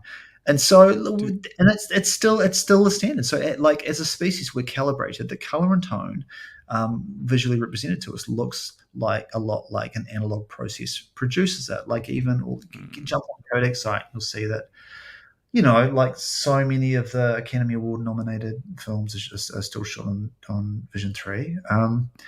And it's this key part of the storytelling of this sort of color and tone. And I think the bigger thing is it's just another medium. It's like Ari sort of like calibrate their senses after they've been restored from shooting flat. To like have a similar dynamic range to film, like, Yeah. and now they've gone beyond the dynamic range of Vision 3, but when they grade, they come back to the Vision 3 kind of thing. Yep. And it's just a key part of getting that look and tone. No one's just like, yo, it's on film, so it's magic. They're just like, it looks how we want it to look, and we will do anything it takes to make this look how we want it to look. And it turns out that we want it to look like this. And so if your audience is calibrated to that already by some much smarter people than me, it seems crazy to not embrace that and be like, this looks right to people, and it looks beautiful. And I hate to use the T word, but it looks timeless. It doesn't. It's not like a telefab, which looks like a certain thing like next time. But having said all that, it's like the best thing about shooting in an analog process is not so much here's the result, but is that you have a certain process that goes with it. The camera's away from your face like a lot of the time, or like, I mean, I know slowing down is such a cliche, but like literally you're just like, fuck, I have to. This whole thing has slowed. The pace of it has slowed down. You're shooting a couple on a wedding day, and the guy's like, you're on a mountain and the guy's winding the heli up to be like, sun's here, we've got to get out of here, or like, I'm in trouble and blah, blah, blah. And the couple's like, fuck, let's schedule on, let's go. And you're just like, hey, can I just bang out a roll on the roller because the light's just off the chart? And you pull out this crazy old machine from the early 50s and start loading a roll, and everyone, including the heli pilot, is like, we've got time. Yeah, cool. It's so it's like, so yeah, and there's just some beautiful things about the process, and about what it is to make. It feels like you're making something with people rather than making something of them, and all these things. So there's a lot of great things to it, and there's a lot of great things about analog processes that you can bring back into your digital practice, which will improve the way you approach that too. So I think it's things like film's not magic; it's not slavishly magic at all. But there is a magic thing to how analog processes work, and it's the same thing.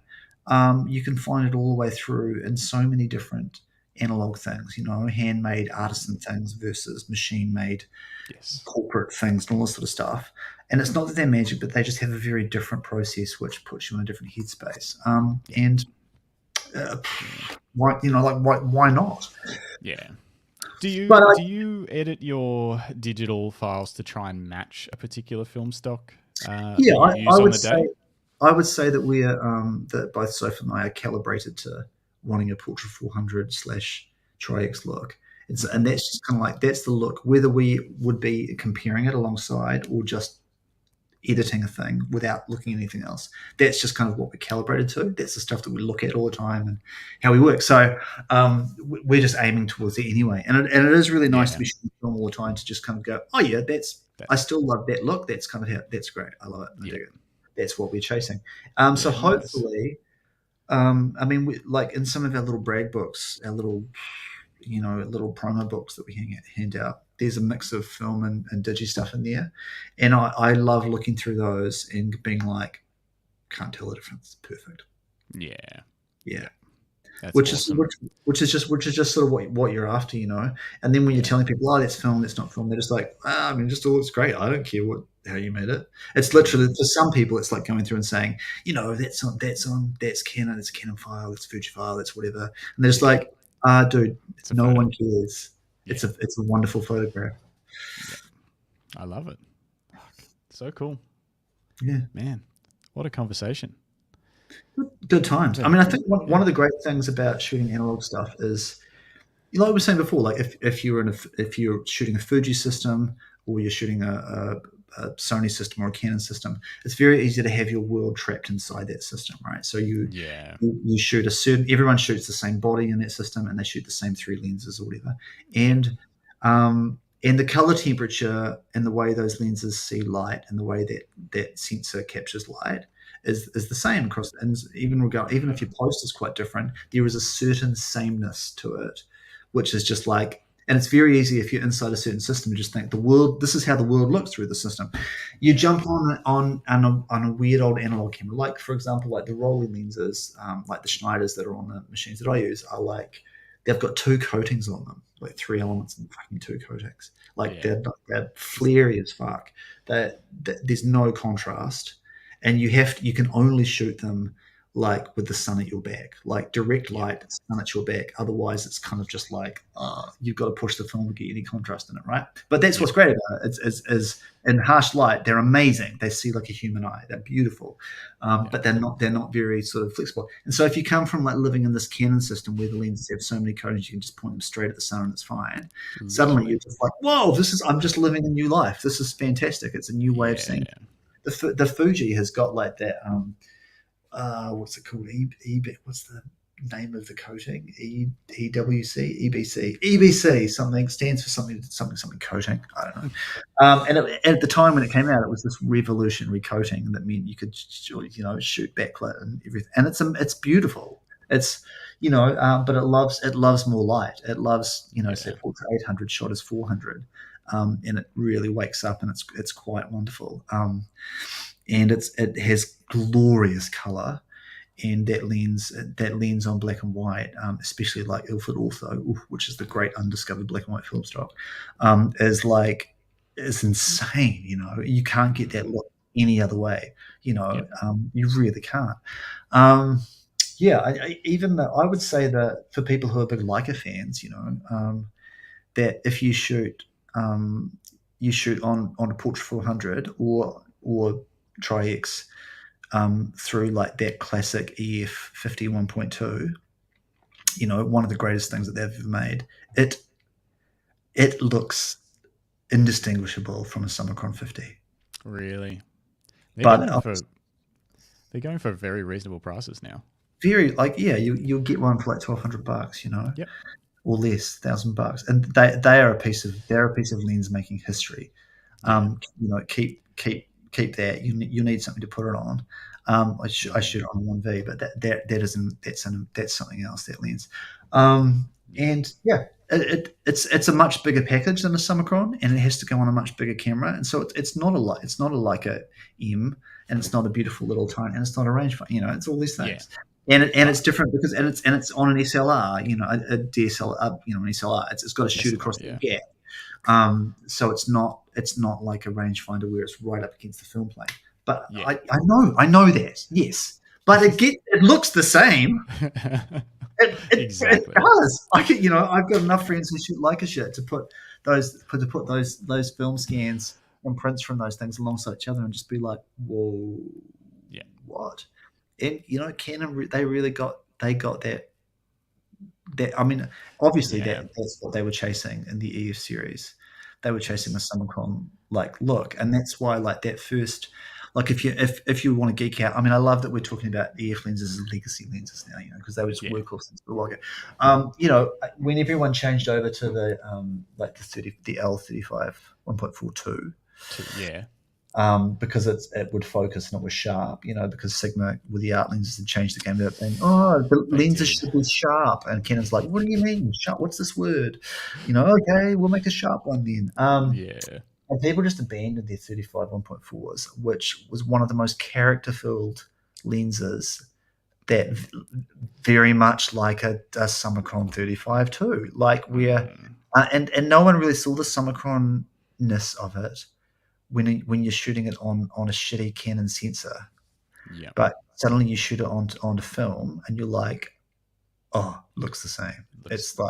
And it's a problematic lens to get to focus all the time, Everyone always complained about its back focusing. The character of it, the flare, the beautiful flariness of it, the color of it. It's I've got one that's a really great copy, and it's been super glued up and held together with all sorts of shit and bits and pieces, and it's just a great copy. I mean, that's the other thing too about lenses is these are just copies of, some are good and some are bad. That's the thing. If you've we used to always have a rule with the EF lenses that you would buy, because we smashed plenty of lenses and replaced plenty of lenses, and you try and get 3 consecutive serial numbers, and then you just and shoot them, and there'll be one that's good. There'll be one that's good, one that's amazing, and one that's shit, And but if you just go and buy, people would just go and buy one. They just go get the one off the shelf, and it's just like, no. And they just rolled the dice. Well, they just trust that everything's been put together exactly the same in all of them. But you're spot on. But the hard thing is most people didn't have either the means or the the connection, a camera shop that had more than one lens in stock that would actually allow you to even test them. And it was, I had the same issues. It was always tricky. And when I was learning, people would be like, oh, did you get a good copy? And when you're learning, you're like, I don't know. You're just like, what I've are got, you talking about? Like a copy? Like what? yeah, I think it's always really interesting. I mean, here's the thing with RF lenses: so that they're machine made and they're very consistent. Like the manufacturing margin is very, very small. EF lenses were hand built, and so the margin of error was a lot. yeah, A lot. And in the same way that like the 5D series of cameras were all partially hand assembled, and so there's some margins and things. yeah. That's just how it goes. But I think the thing is like with an optical thing like a lens, that's mass produced. Like it doesn't take much margin for it to show up as quite a huge thing.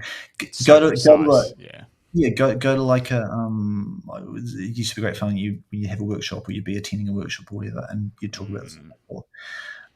With wedding photographers, where everyone's just shooting 5D Mark IVs with 50s, 51.2. And you'd be like, okay, like everyone, like put a sticker on, mark your name on your lens, take them off, and put them down the table, and you could get like a dozen or 20 there, and you'd be like, okay, I'm going to find for you a lens in here which is off the chart, and one that is absolutely shit, and then we'll put them on two different cameras, and all of you guys who think that you're going to be like, and I'm sorry for whoever owns the great lens, well done, and whoever owns the shit one, listen, smash it up against the wall, claim insurance. But like, and you can suddenly just go, oh my, okay, I see why people rave. And if you own a bad copy, you never understand why people rave about a certain lens. And if you own a great copy, you'll never it's like, no, these things are quite different. But with RF lenses now, it's like with all of the machine made stuff now, it's like, it's all. But this is the same thing though. If you're buying analog, you're buying old cameras, like they're gonna vary.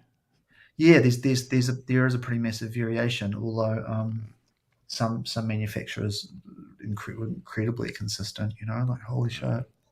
Yeah.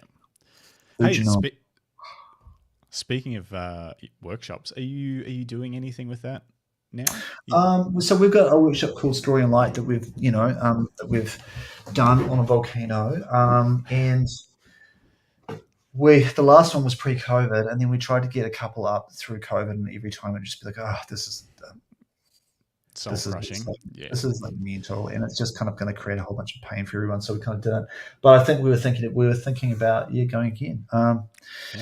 Hey, let me know if you do. Maybe I'll make the flight over. It's a really good time. We were actually thinking about doing one on the volcano up in the North Island, and then one at Wonderland in the South Island. It's a kind of format where you've kind of got like 16 people, so it's not massive. And we have a few of our great mates come along just to hang out, and it's just nice to have a community of, rather than kind of having, it's like, we're all a bunch of people who don't really believe in hierarchy in art. So you've kind of like, lots of the great things that happen at a workshop are the late night conversation, or someone just getting alongside someone else, like finding that someone else is getting over the same hump that you are at the moment, and they're just like, fuck yeah, figure this out. But also, you do need some beautiful structure and some knowledge and some stuff that kind of comes into play. But lots of it is just kind of building a frame around the outside of the people to be like, oh yeah, we can knock off these things. We can do it in a beautiful place. We can shoot some great stuff, and we can sort of be together, because we're in a game and a business where people work on their own. That's right.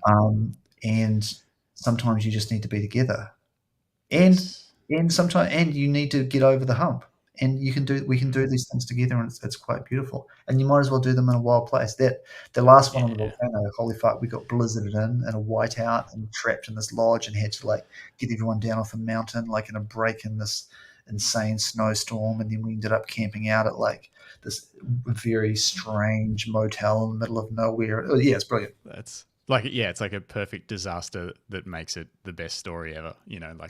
So long as you're with a cool crew of people, it'll always just be like, it's fine. Yeah, exactly. So good. Hey, I better let you. I better let you go. Yeah, I And better hone. And probably do some work. we've made something so big that it's unwatchable. So hopefully, if you made This it is. to the end, anyone watching this, oh my goodness, I you love are. you. But also, this is the dream interview. This is what they're all going to be like, I hope. So if this doesn't work, then I don't know what this podcast is going to be in the future. But because this is exactly how I want it to be. It's like a Um, podcast of pictures. exactly. It's a Where podcast about pictures. where can so even though you're not super active on Instagram, where can people follow Oh you if they yeah, if they do want to follow? you know, we're back on. I'm back on You're that thing. back. I mean, You're back. I think for like we were just saying, you know, like we've had like companies have been super busy and also doing some quite big projects that feature a lot of people, been shooting in big crews and stuff, and so I think what happens is you just kind of find that in this community where you work on your own, you need a platform like Instagram and just feel connected to your community. But then if you're working with a big crew of people, you get your love tank of communities full all the time. And you're also working on Yeah. things that you can't show. So Yes. a Yes. platform Yes. like Yes. Instagram suddenly is just like, yeah, cool. So you're still just messaging and doing all the things, but you're just like, I'm not really posting anything. But Yeah. it is Yeah. beautiful every time you do post something. Like I just posted something like some rolly shots from a I saw trip that. to Uluru, and you know, you're like, oh, here's all the old people. It's all the gangs here. Like, it's actually super nice. All the derogatory Yeah. things I've said about Zuckerberg, I'm just like, you know, I'm still there. Yeah, I oh saw yeah, this. Yeah, yeah. So yeah. So people that's can. it. Oh, it's a great, it's a sweet little platform. Yeah, Yeah. that's like a triple exposure on the Rolleiflex. Yeah, and then actually, like if we're looking at the stuff too, like even on yeah, this is also like my personal kind of stuff, and then on Bailey Moore, there's probably still a whole bunch of film stuff of just people in love doing the same thing. If Let you me. search that, might as well, you know, I forgot that we could even bring up some stuff. Yeah, Yeah, like I was yeah, injured. like that second line is like, you know, I mean anything that's a double exposure is shot on the Rollie. That's shot on the Rollie. It's kind of just like same thing. You know, you see that beautiful color and tone of those lenses that looks like it just looks like how your eye sees that. It's not like Mm, it's not kind of adding, taking away, you know. yeah, Yeah, so it's just cool. tri-X shot in the garage, two Yeah, exposures. 2 Dream exposures. Grant dreamy wanted light. to know how, but I don't think we can teach him on a Well, podcast it's at 10 minutes to. there's a wide one and then there's a texture, and it's always that sharp wide is always the first one, and then I throw the texture over, just remembering where the thing is. There's a couple of stories at the moment up on my personal IG on Sassmore, which just show the shot with the triple, and then it shows the contact sheet of everything that was on that roll. So that's the keeper.